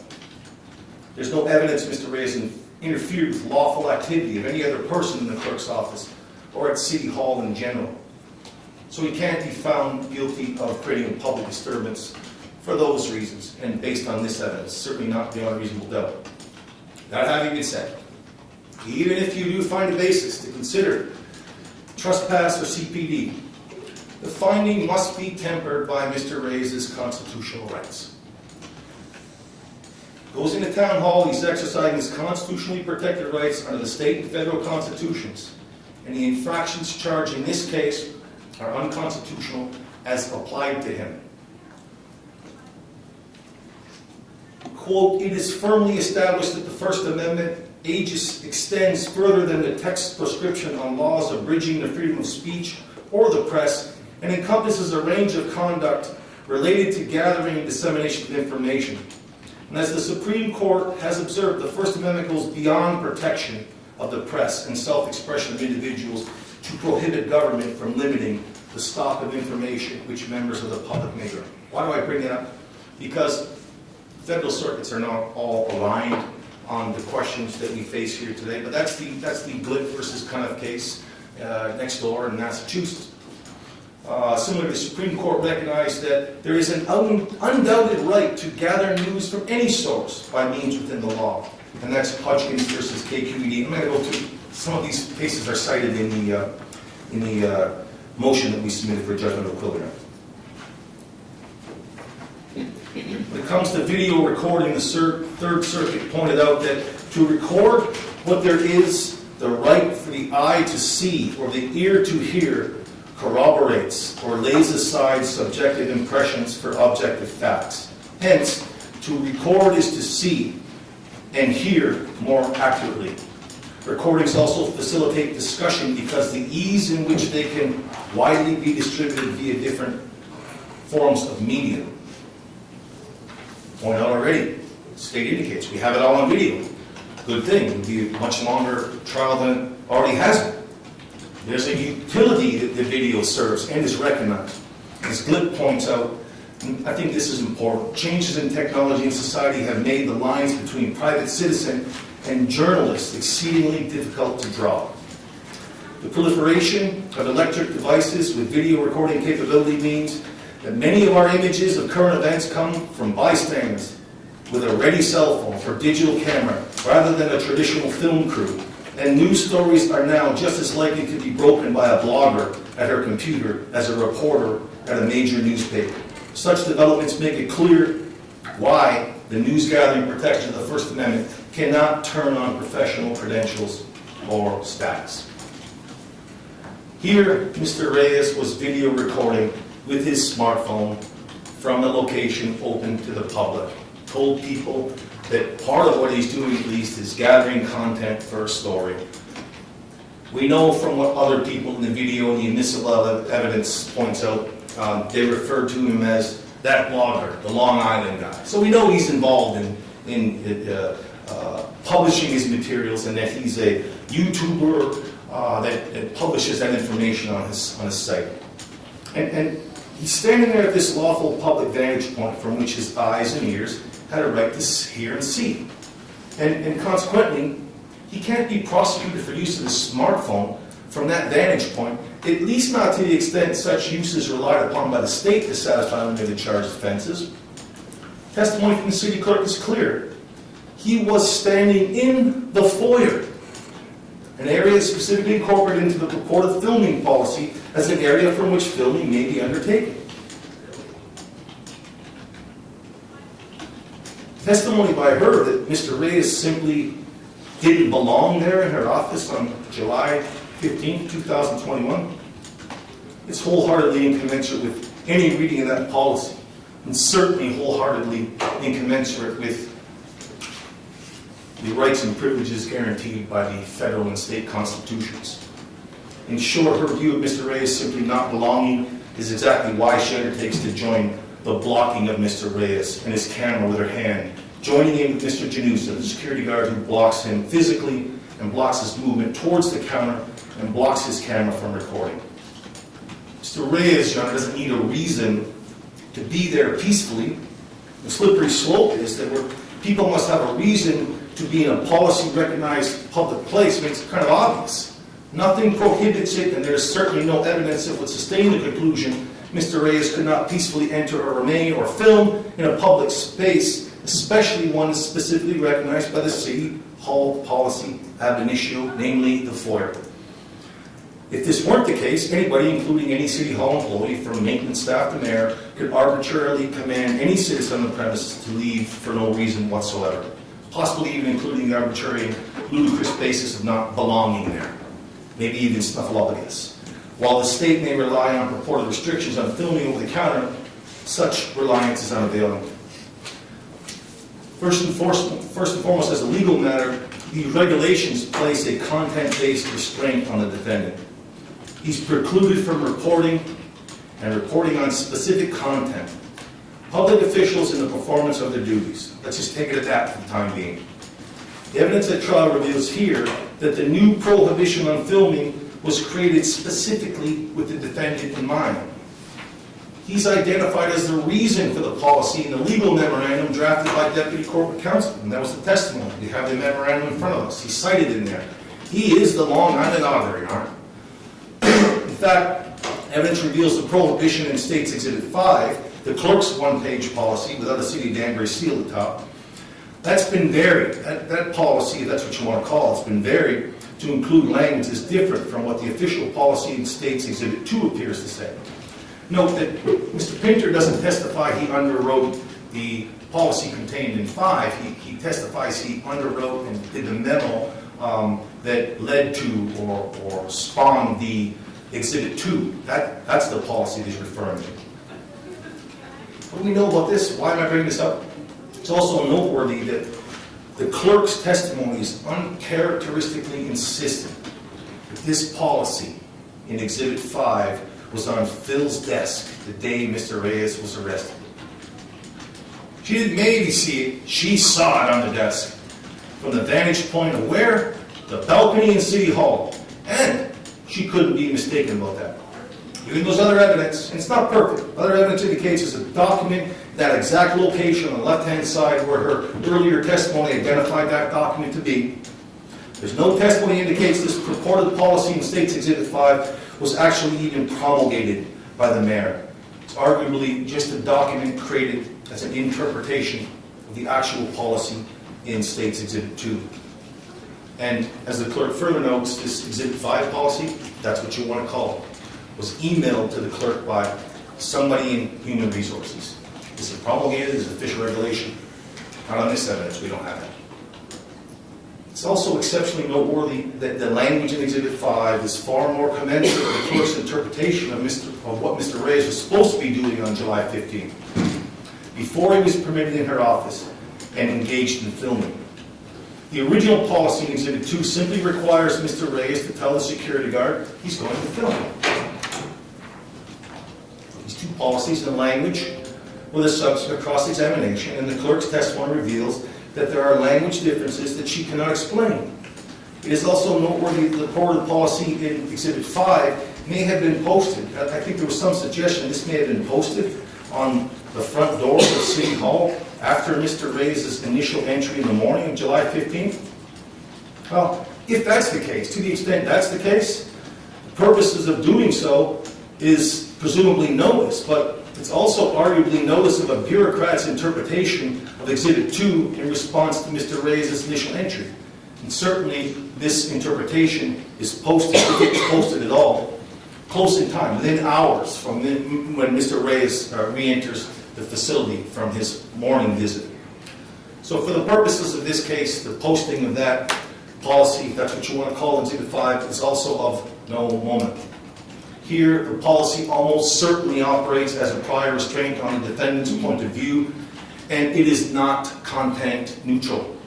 It is well settled law that regulations enacted for the purposes of restraining speech on the basis of its content presumptively violate the First Amendment.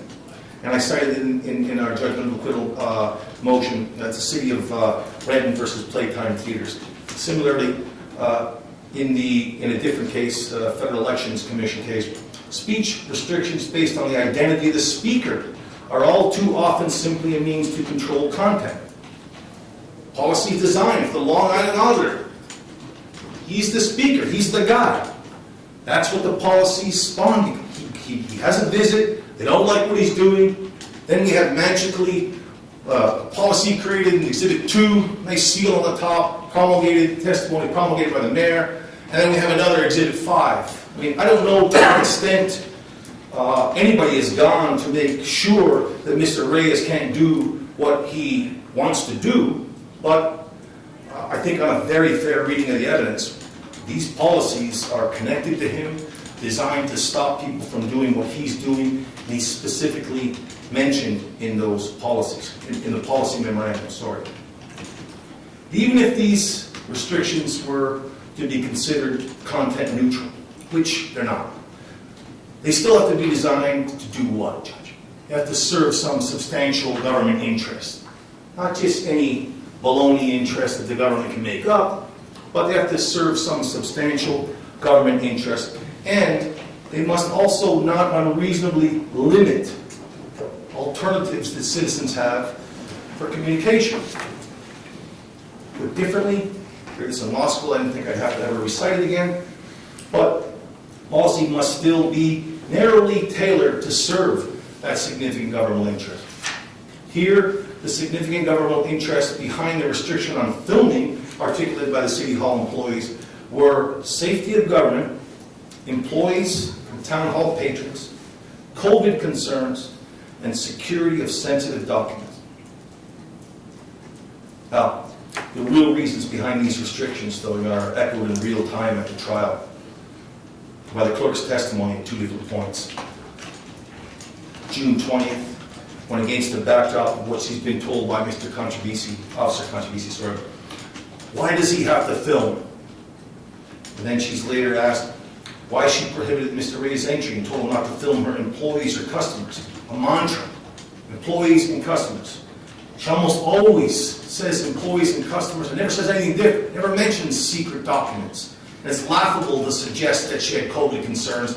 Cameras and Mr. Ray's activity on that date were not a COVID concern. You know. Mr. Reyes didn't belong there, and when she said that, where was he? In that foyer. Take a look at that operative policy, and you consider what Mr. Reyes was told by Pinter, the city attorney. It's clear he could be in the foyer. Indicated as much directly to Mr. Reyes. So we're going to pay attention to what Mr. Reyes has been told by Mr. Pinter. For one reason, we certainly can't ignore what else he's being told, and we shouldn't ignore the fact that policy, if anybody's on notice of it, at a minimum can be characterized as confusing or misleading. The clerk in Janusa just didn't like Mr. Reyes filming or having themselves filmed. They clearly weren't concerned with any First Amendment right that Mr. Reyes had. Regardless of what Mr. Reyes was doing, she was going to stop it because he didn't belong in the foyer. However different her view of the policy in State's Exhibit 2 was, she was going to prevent Mr. Reyes from filming. She wasn't going to refer him to the city attorney as suggested in the policy. We have the regulations, she says. She never even offers Mr. Reyes a copy of any policy she thought was operative. Nothing's posted on her door or any wall in their office. She's simply interested in preventing this filming. So here, safety, code, filming of secret or sensitive documents are demonstrably pretextual. Sensitive documents, they don't appear anywhere in videos of June 10th or July 15th, may have been able to be observed by the naked eye and later recorded in writing by an observer without violating the policy. And the evidence is clear that filming restrictions have nothing to do with COVID. I've already beat a dead horse on that issue, but the sign-in policy is similarly disingenuous on the issue of COVID around. The purported reasons behind the policy are general security concerns and COVID tracing. That was the evidence. Policy requires one provide their name, nothing more. Clerk has no viable explanation for why, if the COVID concern existed, no identification was required, no email was required, no telephone numbers required. Put simply, the testimony is clear. The sign-in book or the policy could never even hope to permit any viable contact tracing. It was a sham. The clerk admits there were no COVID concerns related to Mr. Reyes' camera filming anything. And it's absurd to conclude COVID concerns could be alleviated by a sign-in policy that contained fictitious names with no addresses. And likewise for security concerns. Even if you don't get by what Mr. Officer Contribisi tells misguided, anyone that wants to give their name can give whatever name they want, and they can proceed into City Hall without further inquiry. Policies cannot be said, therefore, Judge, to serve a legitimate interest if that's tied to COVID. Even if these purported interests can be found significant, policy in that note, on that score, is not narrowly tailored.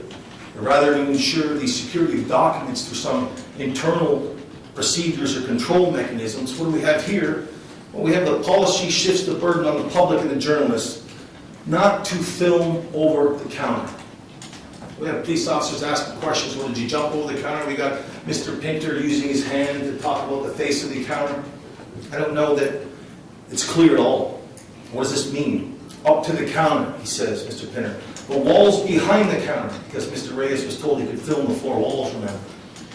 So how can the public be called upon to determine at the time of filming which locations are permissible based upon an unclear policy and a policy that states filming can be undertaken in locations that are inconsistent with one another? How does one ever get around filming a wall at the back of the clerk's office, for example, without the mere prospect of filming behind the counter? He's told he can film the wall, but remember, whatever the over-the-counter thing means, can't do that. It's a claim that can be asserted by anyone who enters the office and remains in the foyer with a camera or cell phone that may not even be turned on, Judge. Why? Because the mere activity of being there with a camera could lead to the filming and or inadvertent filming of some sensitive or prohibited material. Trial testimony by the clerk here demonstrates the sheer unlikelihood of Mr. Reyes' camera capturing sensitive material as well. There was no sensitive material being processed on July 15th. That's the evidence. Evidence reveals the clerk was not processing anything sensitive, and while she was involved in enforcing the filming policy, she also had no evidence that any sensitive documents were being processed by her staff. Now this is against the backdrop of testimony by the clerk. Mr. Reyes never reached the counter area to film. Belies the entire proposition that there was a concern. I'm talking about the concern, the relationship, her conduct to the policy. Any concern for that would have been purely speculative as a factual matter, and it would constitute a prior restraint, wholeheartedly unjustifiable reason to prevent Mr. Reyes' filming. And I go over every one of them, but these other articulated interests simply don't accord with the restrictions imposed either. Filming doesn't endanger the employees or the patrons. Signing in with out verification doesn't provide additional security or COVID aid. Policies as they're enforced would leave the defendant no alternative to recording public officials and exercise their functions at City Hall at all. Notably, city officials, I don't know if you're allowed to take judicial notice of this, but city officials are almost always performing their duties behind counters. what they do behind the counters there at City Hall. In any event, for the aforementioned reasons, this court should apply a strict scrutiny standard to this set of circumstances, because town halls and city halls have, by long tradition or government, been devoted to assembly and debate. Arguably, even the application of intermediate scrutiny would yield the same result in this case. Policy here is aimed at him. It's specifically aimed at him because he's exercising his rights. And I'll get very briefly to the equal protection claim, but certainly this violates his First Amendment, and it's a content-based restriction. I talked about the federal case law. I just want to draw your attention to the Connecticut Constitution, which deals with the scenario in a wholeheartedly different way, and it's more protective of our free speech rights. Article 1, Section 4 of our Constitution provides every citizen may freely speak, write, and publish his sentiments on all subjects, being responsible for the abuse of that liberty. Article 5, no law shall be passed to curtail or restrain the liberty of speech or the press. Article 1, Section 14, these citizens have a right in a peaceable manner to assemble for their common good and to apply to those invested with the powers of government for redress of grievances or other proper purposes by petition, address, or remonstrance. This analysis for content-neutral regulation of the Connecticut Constitution wouldn't rely on the nature of the form. That's why I'm pointing it out. Our courts still employ the compatibility test for claims that are brought under the Connecticut Constitution. Any that violate the free speech rights that are contained therein. This approach goes like the relevant inquiry is a case-by-case balancing of the right to free speech against the compelling interests of the preventing unreasonable interference with the normal activity of a particular public place. Thus, there has to be some evidence the specific use of a particular government property compelled some level of speech. And I'm almost finished here. In the present case, there's no evidence of recording from a lawful public vantage point. The FOIA in the town hall's office interferes with the activity of City Hall employees, or the ad hoc restrictions on video recording over the counter was a compelled restriction. Draw your Honor's attention very lastly to the second constitutional claim being put forward, that the statutes as applied to this case violate the defendant's right also to equal protection. The Equal Protection Clause of the 14th Amendment of the United States Constitution essentially directs all persons similarly situated should be treated similarly. They should be treated alike. A violation of equal protection by selective treatment arises if the person compared with others similarly situated was selectively treated, and 2, such selective treatment was based on impermissible considerations such as race, religion, intent to inhibit, or punish the exercise of constitutional rights, or malicious or bad faith intent to injure. Punish the exercise of constitutional rights because he didn't belong there. Why does he have to film he didn't belong there? Clearly here the city's punishing Mr. Reyes for an exercise of his constitutional right. Simply didn't belong there, Judge. And as I discussed previously, he's engaged in the constitutional protected activity on June 10th, 2021 and July 15th, 2021. And between these two occasions, Mayor and City Hall officials came up with this new ad hoc policy on filming and access to City Hall. There's also been a self-serving interpretation of that policy. It may even been taped to the front doors of City Hall within an hour of the time Mr. Reyes left, in an effort to complain to the police about being accosted and prevented by the security guard from going to the second floor to make his FOIA request. The fact that FOIA forms don't exist of no moment. Even if Mr. Reyes is wrong about the clerk's office should have them, it's of no moment. Requesting FOIA forms in a continuing conversation, Judge, I might add, about his business at City Hall.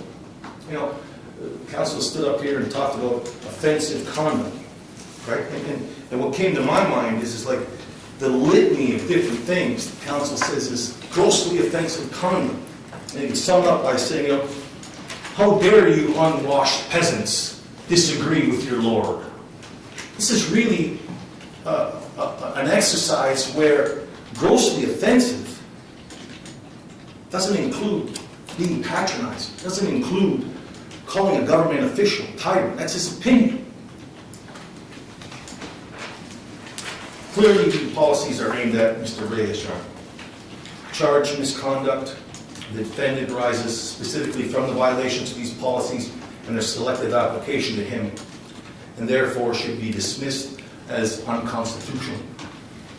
The state cannot provide proof beyond reasonable doubt Mr. Reyes intended to commit the infraction, that he is the proximate but-for cause of the conduct that leads to the activity for which he's being charged.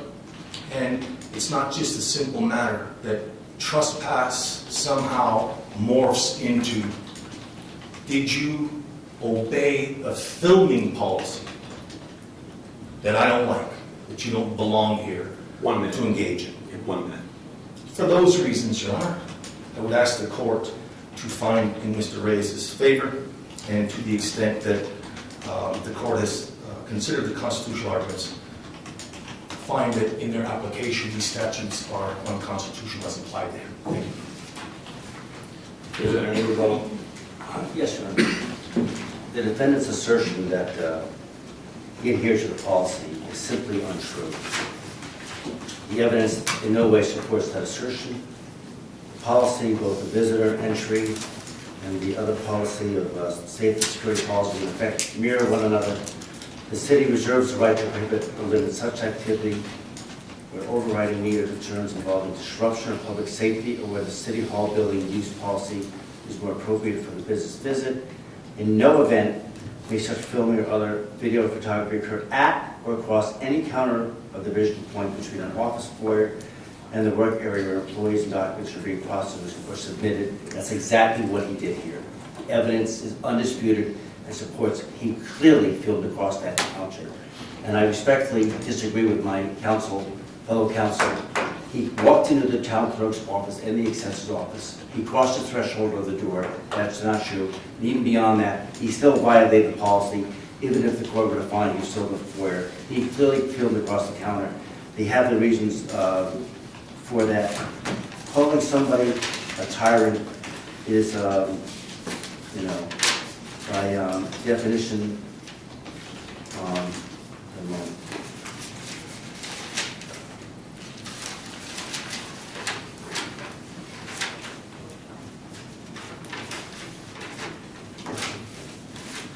it's a ruler who uses power harshly. That's not Mr. Janus at all. That was done nothing more than to antagonize him as well. They claim that Mr. Janus knew that he was coming back. There's no evidence to support that. The counsel's talking about how police thought he was not a threat. That was back on June 10th. The court already expressly indicated it would not consider that as hearsay evidence. I'm not sure why counsel cited that. Any comments made by the defendant involving any other officers would not be considered.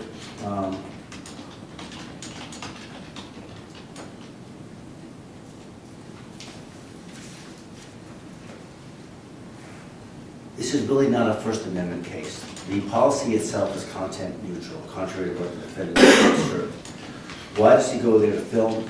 Because of disturbance. He expressly goes back to City Hall the second time by his own admission because he wants to satisfy his viewers and they want to see what happens when he violates the policy I would submit. His right to go to City Hall is not equal to his right to violate the policy that was in place. He flagrantly violates it. He refuses to sign in. He films across the counter. He causes a disturbance. I'm not going to recite the evidence that I mentioned during my opening comments. I think each and every one of those give rise to show that his conduct was grossly offensive. He goes back to City Hall after to finish what he started because he wants to satisfy his people and put something else out there on YouTube for profit purposes. I would also submit, the council went down the road, the First Amendment, without going into great detail. If the court wanted to take a look at, I would submit under, there's two cases the court can look at its convenience. Cornelius versus NAACP, Legal Defense and International Fund Incorporated, 473 U.S., 788 from 1985. The First Amendment, it says, "For the First Amendment does not forbid a viewpoint neutral exclusion of speakers who would disrupt a non-public forum and hinder its effectiveness for its intended purpose. Nothing in the Constitution requires the government freely to grant access to all who wish to exercise their right to free speech on every type of government property without regard to the nature of the property or to the disruption that might be caused by the speaker's actions." The U.S. Supreme Court has adopted a form analysis as a means of determining when the government's interest in limiting the use of its property to its intended purpose outweighs the interest of those wishing to use the property for other purposes. Accordingly, the extent to which the government can control access depends on the nature of the relevant forum. Access to a non-public forum can be restricted as long as the restrictions are reasonable and are not an effort to suppress expressing merely because public officials oppose the speaker's view. This had nothing to do with viewpoints of any kind. The offices that he filmed were a limited forum, number one. The other case I would cite to the court's attention is Sheets versus City of Punta Gorda at 415 Federal Supplement, 3rd edition, at 1,115 page, that's a 2019 case. This case involved a municipal ordinance in the state of Florida regarding filming inside a government building, namely Town Hall. The parties agreed, and I think the evidence here is that the City Hall is a limited public forum. As a result, the level of scrutiny is not strict scrutiny, but a rational test where the restrictions on a limited public forum need only be reasonable and viewpoint neutral. That's where we definitely have, in this particular case, it said that to survive a First Amendment challenge, this ordinance in Florida had to be reasonable, which was measured in light of the purpose of the forum and all the surrounding circumstances. He said there, as in this case, the purpose of City Hall is to conduct legitimate public business. In that case, the ordinance there restricted those who would not consent. But the point is, it is a limited public forum where the test for scrutiny is rational basis. It is not strict scrutiny or the intermediate one, contrary to what the defendant might think.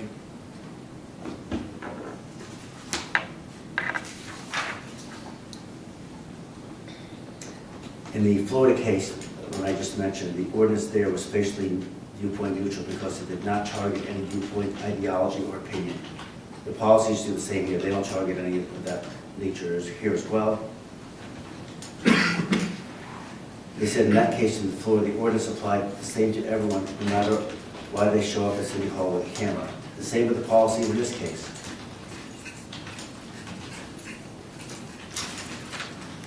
But I would submit that the failure to sign the sheet on 2 occasions, he blatantly violates it, goes right past it, says I'm good, they say, I'll be right with you, sir. He says, I don't need any help, goes right past it, goes upstairs to cause a disturbance and starts filming across the counter in 3 separate offices.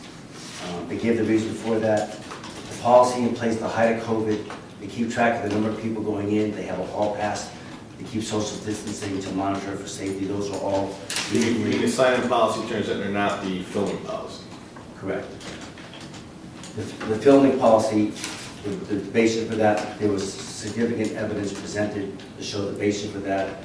It is the risk of exposing sensitive material, people's data, identification theft, things. I mean, if people get someone's social security number that could subject them as a court aware to the potential for identity theft, there was a reasonable, rational basis for that policy of not filming. To protect people's interest, their privacy, to the conversation, the contents of the document, things of that nature. There was a rational basis for that policy. They told him repeatedly what he could do. There was a written policy that they told him verbally many times over throughout that day. He flagrantly violated it. He caused a disruption on many levels based on people's reactions, the shutting of the door. This has nothing to do with the First Amendment content of the speech. It happens to do with his actions disrupting the business that day. And the trespass, I think, goes without saying when he refuses to sign in on 2 separate occasions and willfully violates both of those policies. I think the state has presented more than ample evidence to show that the defendant violated 53A110A, which is the simple trespass statute, and that he violated creating public disturbance because his conduct certainly gave rise to show that it was grossly offensive by community standards today, and that such an average person would be offended having viewed this entire video and his actions and the reactions that resulted, the shutting of the doors, things of that nature, the derogatory comments that he made within earshot of the public, all of those in their totality, in their entirety, give rise to grossly offensive conduct. The defendant violated that infraction as well. Thank you. Thank you both. All right. So here's what we're going to do next. I'm going to take a recess. I would ask counsel to compare notes with regard to the exhibits which have been put aside and marked as such. So before the exhibits are brought to me during deliberation, I want to make sure that both counsel agree that all the right exhibits are properly marked and will be coming in total. We've all had cases where sometimes the wrong exhibits come in, and we want to avoid that. So I'm going to take a recess, compare notes now with regard to the exhibits that have been kept by the clerk's office. If you both agree that the exhibits are in the proper order and in the proper place for me to be able to peruse them during deliberation, I won't come back out until between 5 up and 5 today. If we go a little over, so be it. If I have the verdict, I will come out today. If I do not, I will come out and tell you that I do not, and we will continue the matter until tomorrow. With that being said, I'm going to take a recess now. Council, please make sure you have the proper exhibits available, and when you have agreed, if you have agreed, have the marshal bring them into me. If you don't agree that the exhibits are as they're supposed to be in the proper place, let the marshal know. I will come out and we will handle any dispute that has arisen from that recess. All right, court's now in recess.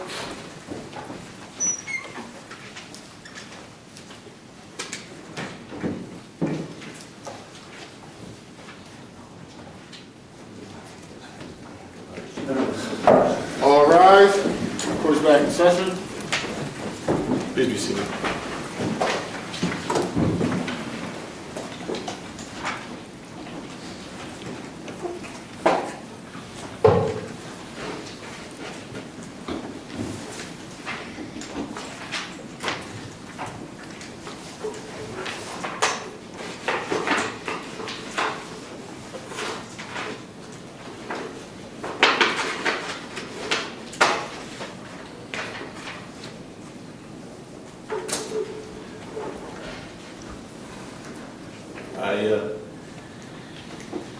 I want to thank all counsel for the diligence that they gave to this. Certainly longer than perhaps I thought it would have gone, but certainly that's what the system is for. And counsel is certainly more than allowed and welcome to take as much time as they need to put their case on and rebut the case as they see fit to where they feel like they have gotten a full hearing in front of the fact finder. So with that being said, there are two statutes here. One is, as I indicated earlier, creating public disturbance, and the other is, as I indicated earlier, simple trespass. And in addition to the inquiry of whether or not Mr. Reyes has violated these infraction statutes beyond a reasonable doubt, Attorney Seeger and Attorney Koopman have put forth additional reasoning as to whether or not additional inquiry should be made, whether or not the violation is unconstitutional as applied to his conduct that day or he himself. So with that being said, the court finds as follows. regard to the creating a public disturbance, that should reach with intent to cause inconvenience, annoyance, or alarm, or recklessly creating a risk thereof, the defendant annoy, interfere with another person by offensive conduct. And as I indicated on Friday, as I indicated again this afternoon before we started, and as counsel will put forward in their closing arguments, offensive conduct in the statutes must be such conduct that, quote, under contemporary community standards, is so grossly offensive to a person who actually overhears it or sees it as to constitute a nuisance. Okay. So, the statute puts forth with intent to cause annoyance, inconvenience, or alarm, or recklessly creating a risk thereof. The court finds that Mr. Reyes' decision not only to go into the town hall the first time, certainly the second time, he was recklessly creating the risk that he would be causing inconvenience, annoyance, or alarm. That's what his argument, his brain is built on. Clicks happen when he gets a reaction out of people, and they don't happen when he doesn't get a reaction out of people. With regard to interfere with another person, there's certain factual evidence that as a result of the interaction going on the second floor, not one but two city offices were closed. But all of this has to be brought about by offensive conduct. And the offensive conduct has to be under contemporary community standards, so grossly offensive to a person who actually overhears it or sees it as to amount to a nuisance. Certainly, Mr. Reyes, once he gets engaged, is at times condescending, is at times humorous, is at times charming, and is at times argumentative. But he never initiates the interaction. He always comes in. From what I've seen in these videos, all times here for our case, he stands there, holds his camera, and either he is interacted with or he is not. Query whether or not this would be a long interaction with the public or the office if there was no interaction. But under the circumstances here, the interaction was first with the security guard, Mr. Januza, then it was with both our Deputy Corporation Counsel as well as our town clerk. And it's arguable as to whether or not it is Mr. Reyes or certainly the conduct of the Mr. Januza and our two witnesses who testified as to which party accelerates and escalates the encounter to the point where people came out of their offices and doors were shut. I don't find that the conduct here amounts to offensive conduct under the statute. I don't understand. What is it? What is it?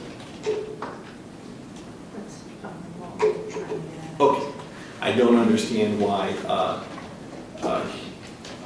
there has to be argumentative interaction. I certainly don't understand necessarily why both offices were closed, because certainly factually, under the circumstances here, he, although he was filming within the threshold of the town clerk's office, the evidence is clear he never approaches the counter. Now, whether that's because he gets stopped by the town clerk or whether he gets stopped by Mr. Januza, or if that's because he decides that the policy is can't film over the counter, therefore he won't film over the counter, he never actually does.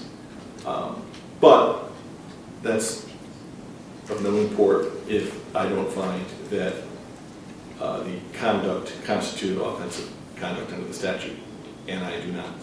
So I find Mr. Reyes not guilty of creating a public disturbance. With regard to 53A 110A, simple trespass, an infraction, the person is guilty of simple trespass, knowing that such person is not licensed or privileged to do so. Such person enters or remains in or on any premises without intent to cause harm to any property. Okay. In this situation, we have a silent policy, and we have a time and place where there were COVID policies all over the state of Connecticut. Governor Lamont had his executive orders, which were subject to much criticism and controversy with regard to whether restaurants can open, whether town buildings can open and hold meetings, whether the Capitol itself would be open and be accessible to members of the public. I can tell you, I think we all lived it, the Capitol was not accessible to members of the public for a very long time. And the town halls were closed to the point where I think our town clerk here indicated that they were conducting business in the parking lot at one point or another. It was a time unlike anything I had seen, certainly in my 51, 52 years. And I think people were trying to do the right thing, trying to protect the safety and welfare of the citizenry, mask requirements, restaurants closed, restaurants open. You can only have your mask on to and from the door, but you can take your mask off at the table. You can only have 50% capacity, you can have 25% capacity, etc.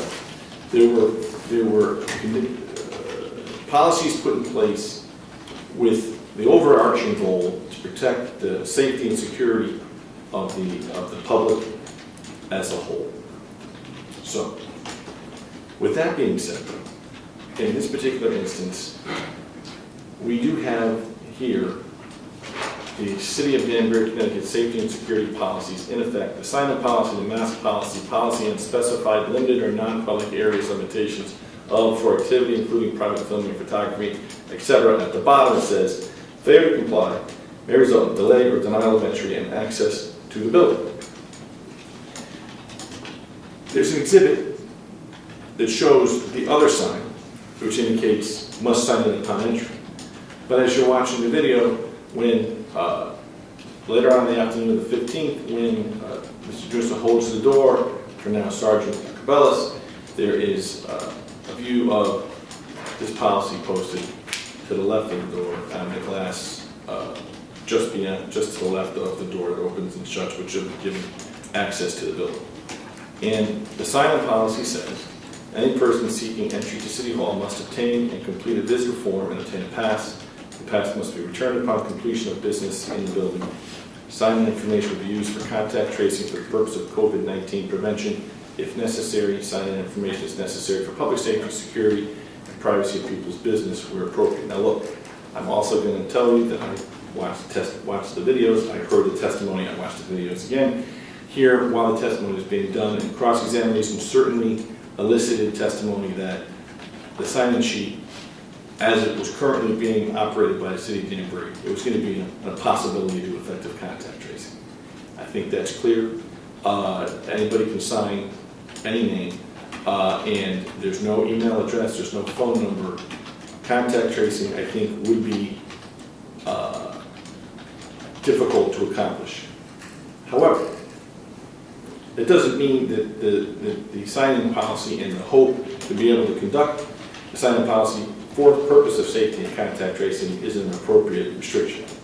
Now, on top of that, we had testimony from the town clerk, and it's also ample information related forth on the video, that when you signed in, another purpose was to get a pass to go within the building. And then we had testimony from the town clerk that that was done so that they can restrict and regulate how many people were in any given town office at any given time. Now look, I reviewed the sign-in sheet for that day. And we had people going into the town clerk's office at 8:15, 8:28, 8:37. There's a gap, 9:05, 9:07, 2 at 9:10. And then there's a gap, 9:18, 10:28, 10:45, etc. So there are 3 people, there's a gap, there's 4 people. There's no way to account for on that sign-in sheet when the people come back and return the passes. But that just could have been sloppy bookkeeping on behalf of the City of Danbury. I don't know. But I do know that when COVID was in effect, and that's, that was March of 2020, certainly through the end of 2020, this is still involved. The governor's executive orders were in effect well into 2021. and the Capitol building certainly was closed to the public at that point going forward. I think it took a while for individual municipalities, individual entities to come out of the COVID policies. Certainly when I started here as a judge in June, plexiglass was still mandated to be in front of me here, between myself and the clerk. And when I was still a prosecutor in Milford, there was a policy, of course, masks in the courtroom, masks in the building. You were able to take your masks off in your office if no one was in the office with you. My point is, there were COVID policies in effect, and I think all of us would, if we're really given an opportunity to be candid with ourselves, would say some of them we just didn't understand. We just didn't know how effective those policies were or not were with regard to the public safety. But we all followed them because that's what the regulations said to do. That's what we were asked to do. As state employees, we were asked to do it. As members of the public community court, the court building, that's what you were asked to do. And everyone essentially did it, or they weren't allowed in the building without a mask, etc. So we have here also, by the way, the affirmative defense to criminal trespass, which wasn't mentioned in either closing argument. It showed the affirmative defense to the prosecution for criminal trespass that the premises at the time of the entry or remaining were open to the public and the actor complied with all lawful conditions imposed on access to or remaining in the premises. So certainly that goes without saying, but I'm saying it to be complete. There's an affirmative defense that you can't trespass in a public place.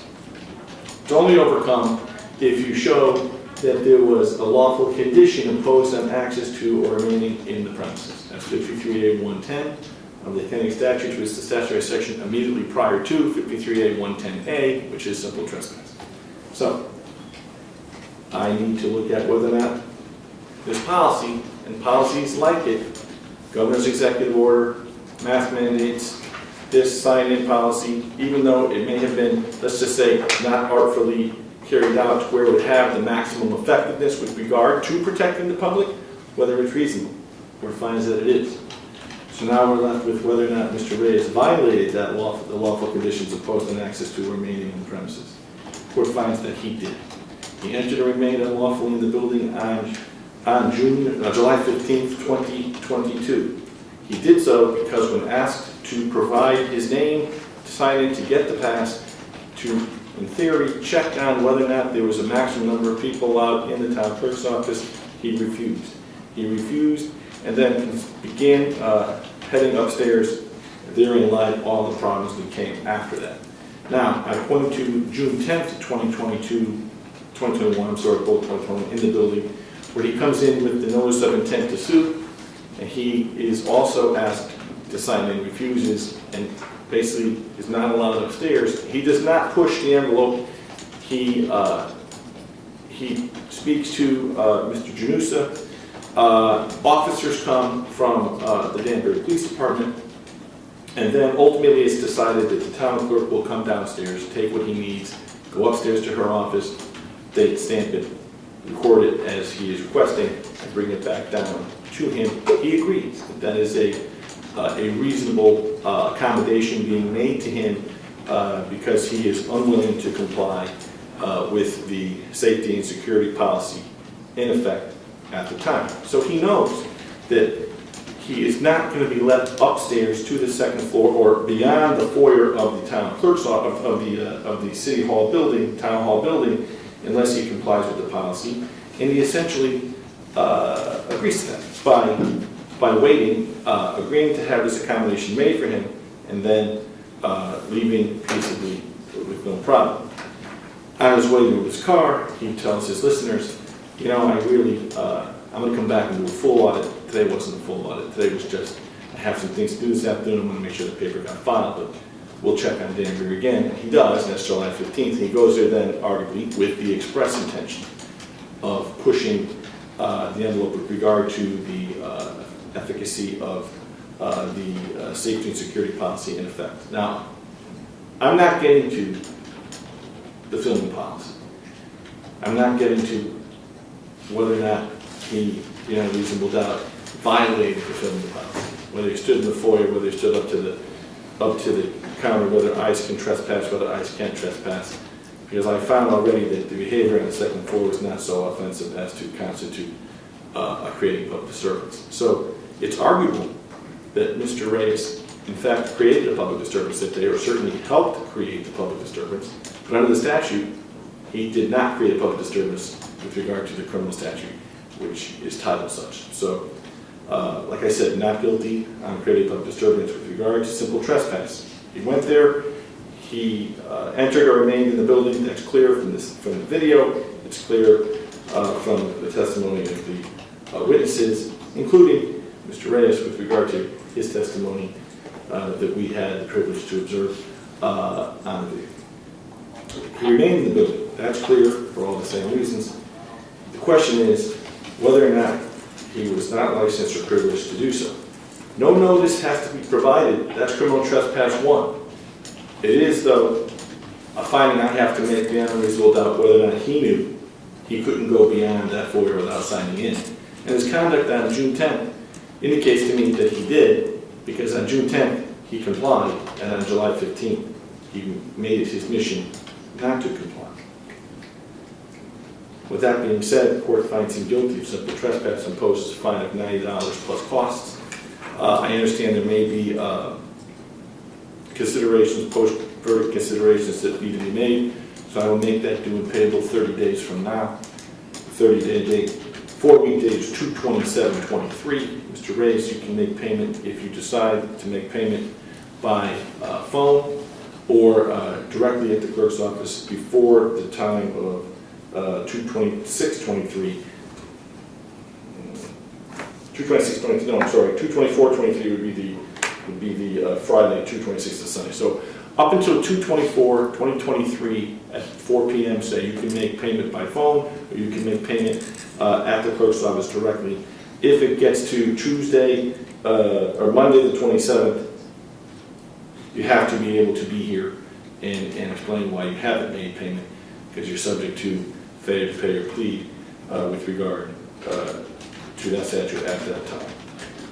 With regard to the constitutional implications, I didn't go into the constitutional implications of whether that time, place, or manner restriction with regard to the film policy was a unconstitutional inhibition on his First Amendment right to film, because I found him not guilty of creating a public disturbance on the facts alone and the element analysis with regard to that particular statute.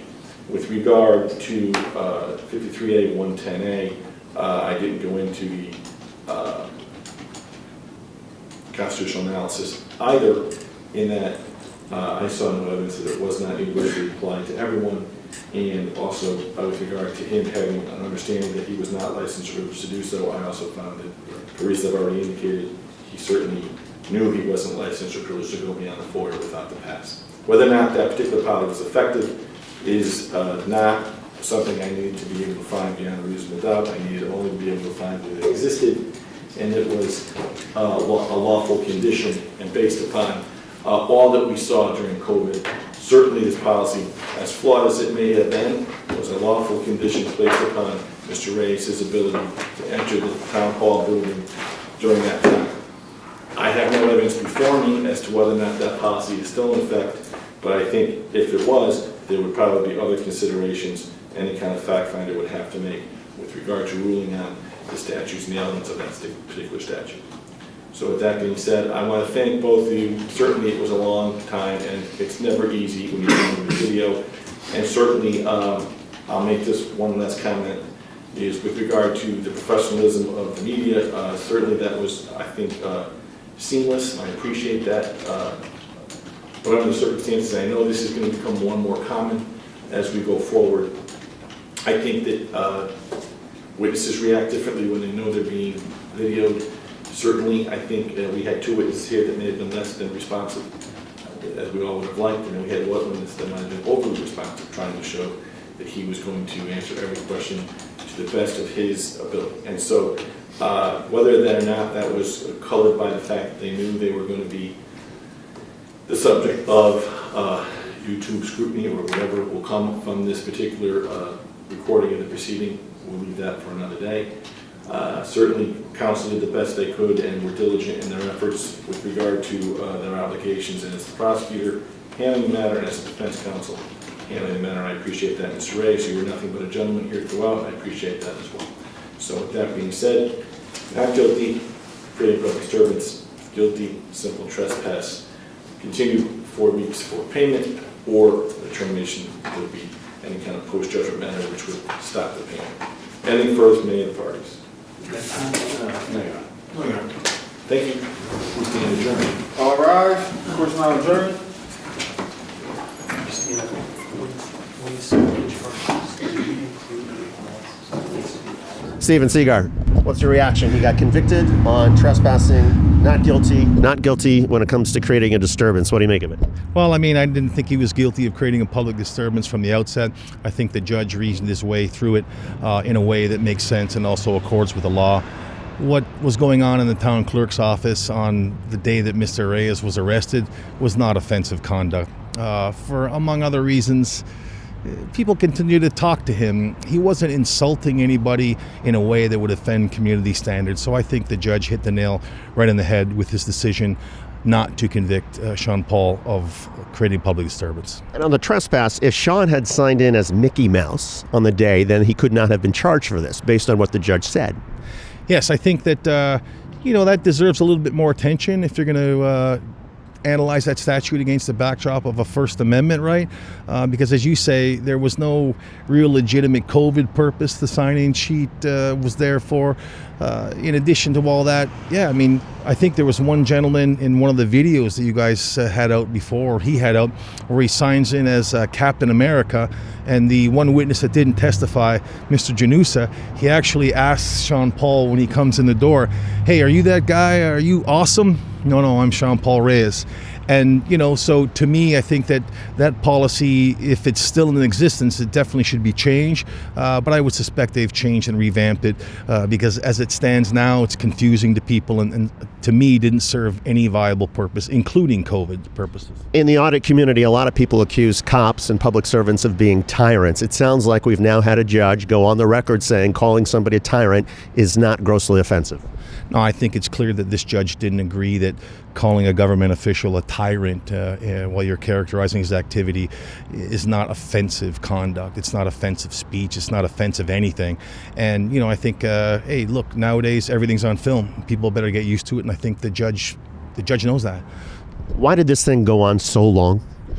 This thing went on a long time because there were First Amendment issues, and I think that everybody that's involved, the way that the technology nowadays is being sort of infiltrating our lives, we have like new legal issues that need to be decided. And here, it's a combination. I mean, it's a serious question of whether or not the First Amendment should trump the statutes that are at issue. The state had already dropped the charges from criminal charges to to infractions, And I think this judge wanted to give everybody their day in court. I think it went as long as it did because the prosecutor, although he inherited the case, that given his experience and background, maybe he wasn't too happy about that. The prosecution could have dropped this months ago. They could have taken the criminal infractions when they dropped it to the citations. They could have gotten rid of the whole thing and probably saved the state 9 days worth of a trial. No, they could have, and I think some people think that the amount of money the government spends on a trial sometimes wasted money. But as you sit there in the chair, and it's your name on the line, it's your conduct that's on the line. Everybody wants to get a fair shake, and here, although I disagree on the trespass analysis, I think that it was reasoned through in a way that makes that decision colorable.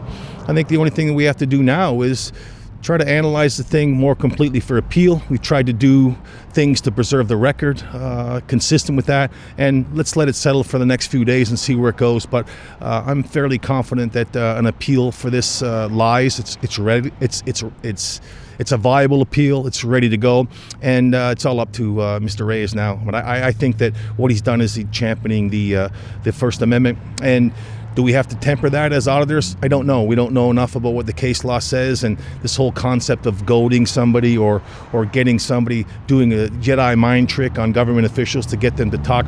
I think it's just a red herring. I don't think it really has anything to do with the analysis. I mean, Sean, I want to ask you your reaction, because when most people look at this, they're going to say, oh my God, the amount of resources that the prosecutors threw at this. They were looking to try to make you blink. You didn't blink, and you proved to them that, in fact, calling somebody a tyrant is not grossly offensive, and they got you on a policy that's no longer in place for trespass. What's your reaction?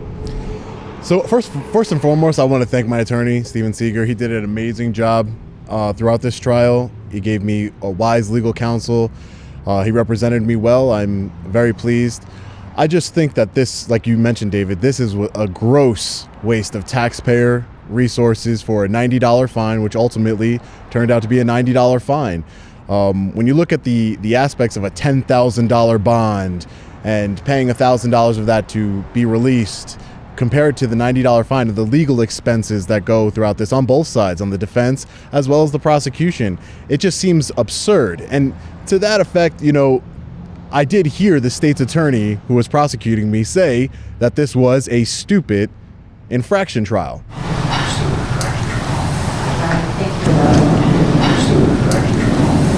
I wouldn't agree with that statement, only because it exposed city officials, the state's attorney's office, the whole apparatus, police department, working together for retaliation. This comes down to the Danbury Public Library incident, where Officer Utter said 20 years ago I'd have been dead with my teeth missing and that he would have done it himself. 20 years ago, that motherfucker would be dead. He'd be fucking, his teeth would be missing. I don't fucking do it. I'd have removed his teeth. He would be dead. This is not going to end well with you, you know that. Okay, we'll see. I'm telling you. I can see it in your eyes. In law enforcement experience. Yeah. I'm still here. After they released Reyes and he went outside, Officer Ken Utter taunted him. Constitutionally protected activity. If I went in there and I was acting like an asshole, you're wrong. Don't touch me. Don't touch me. Don't touch me. Hey. 20 years ago, that motherfucker would be dead. He'd be fucking, his teeth would be missing. I don't fucking do it. I'm still here. I'm still here. 20 years ago, that motherfucker would be dead. I'm still here. He'd be fucking, his teeth would be missing. I'm still here. I don't fucking do it. Police Chief Patrick Ridenour is well respected, and when he saw the video of Officer Ken Utter saying he would have killed Reyes 20 years ago, the chief suspended Officer Utter. I'm still here. I'm still here. I'm still here. I'm still here. Leading up to me peacefully exercising my rights into City Hall, all of this prosecution, I had 4 criminal charges, as you stated earlier. Those were dropped. I hired one of the best attorneys in Connecticut because I was ready for a jury trial. I was ready to represent myself in front of a jury of my peers. Now, Stephen could probably explain better why it is that they took out, what type of if it's like a strategy of some sort, why they dropped the criminal charges, so I'm denied my jury trial right, and now I'm before a bench trial, because my personal belief is if this was a case before a jury, between the coaching, between, you know, I'm not a violent person, that he's cordial, he's polite, you know, there was no reason for this fictional policy to play any type of deal. The policy of signing in was, and everybody has watched the videos has seen, Phil Janusa signs people in. He knew my name. He knew it wasn't Captain Awesome. He said my name was Sean Paul Reyes. He could have easily signed my name on the day of my arrest. He could have easily handed me a card on the day of my arrest. He chose not to do either and ignore both of those policies. And I truly believe that I was licensed and privileged to be in City Hall, as any citizen would be. Phil Janusa chose to put his hands on you and say that he would drop you like a tree. He was not charged. We saw some evidence that perhaps the city clerk lied, perjured herself on the witness stand. There's not going to be any sort of problem for her except in the court of public opinion. And Danbury seems to feel like, okay, they're getting Sean Paul Reyes to pay $90. What's your reaction? It's just absurd. It's really absurd. You know, there was no justice here today. I would like to think that the criminal justice system is supposed to spawn some sort of justice. There was no justice. $90 for, you know, exercising my rights. That's not even the point here. The point is that Phil Janusa should have been on trial. He should have been charged. You know, whether it was an assault, a disorderly conduct, creating a public disturbance, he definitely broke the law. He pushed me several times. Like you just said, I'll put you through the wall. I'll knock you down like trees. Like those are threatening statements. Again, it's just ridiculous. That's really what it comes down to. Well, good luck to both of you guys on appeal and everything else, and thanks for a remarkable trial. And I will just say that I fully plan to appeal this decision. It's not about the $90. It's never been about the $90 or the potential $180. It's the principle of the matter. It's our First Amendment right. If you can make these crazy policies and just because you don't want somebody in your building and try and selectively enforce them, because he could have wrote my name in the book, he could have gave me a card, you know, it just seems silly to me, and I will appeal, and hopefully a higher court will find that I am not guilty. All right, guys, thank you. Thanks, Appreciate it. Appreciate it. Hey, when am I going to see you again now? Oh, yeah, the Court of Appeals. The Court of Appeals, We'll be there. We're going to follow this every step of the way.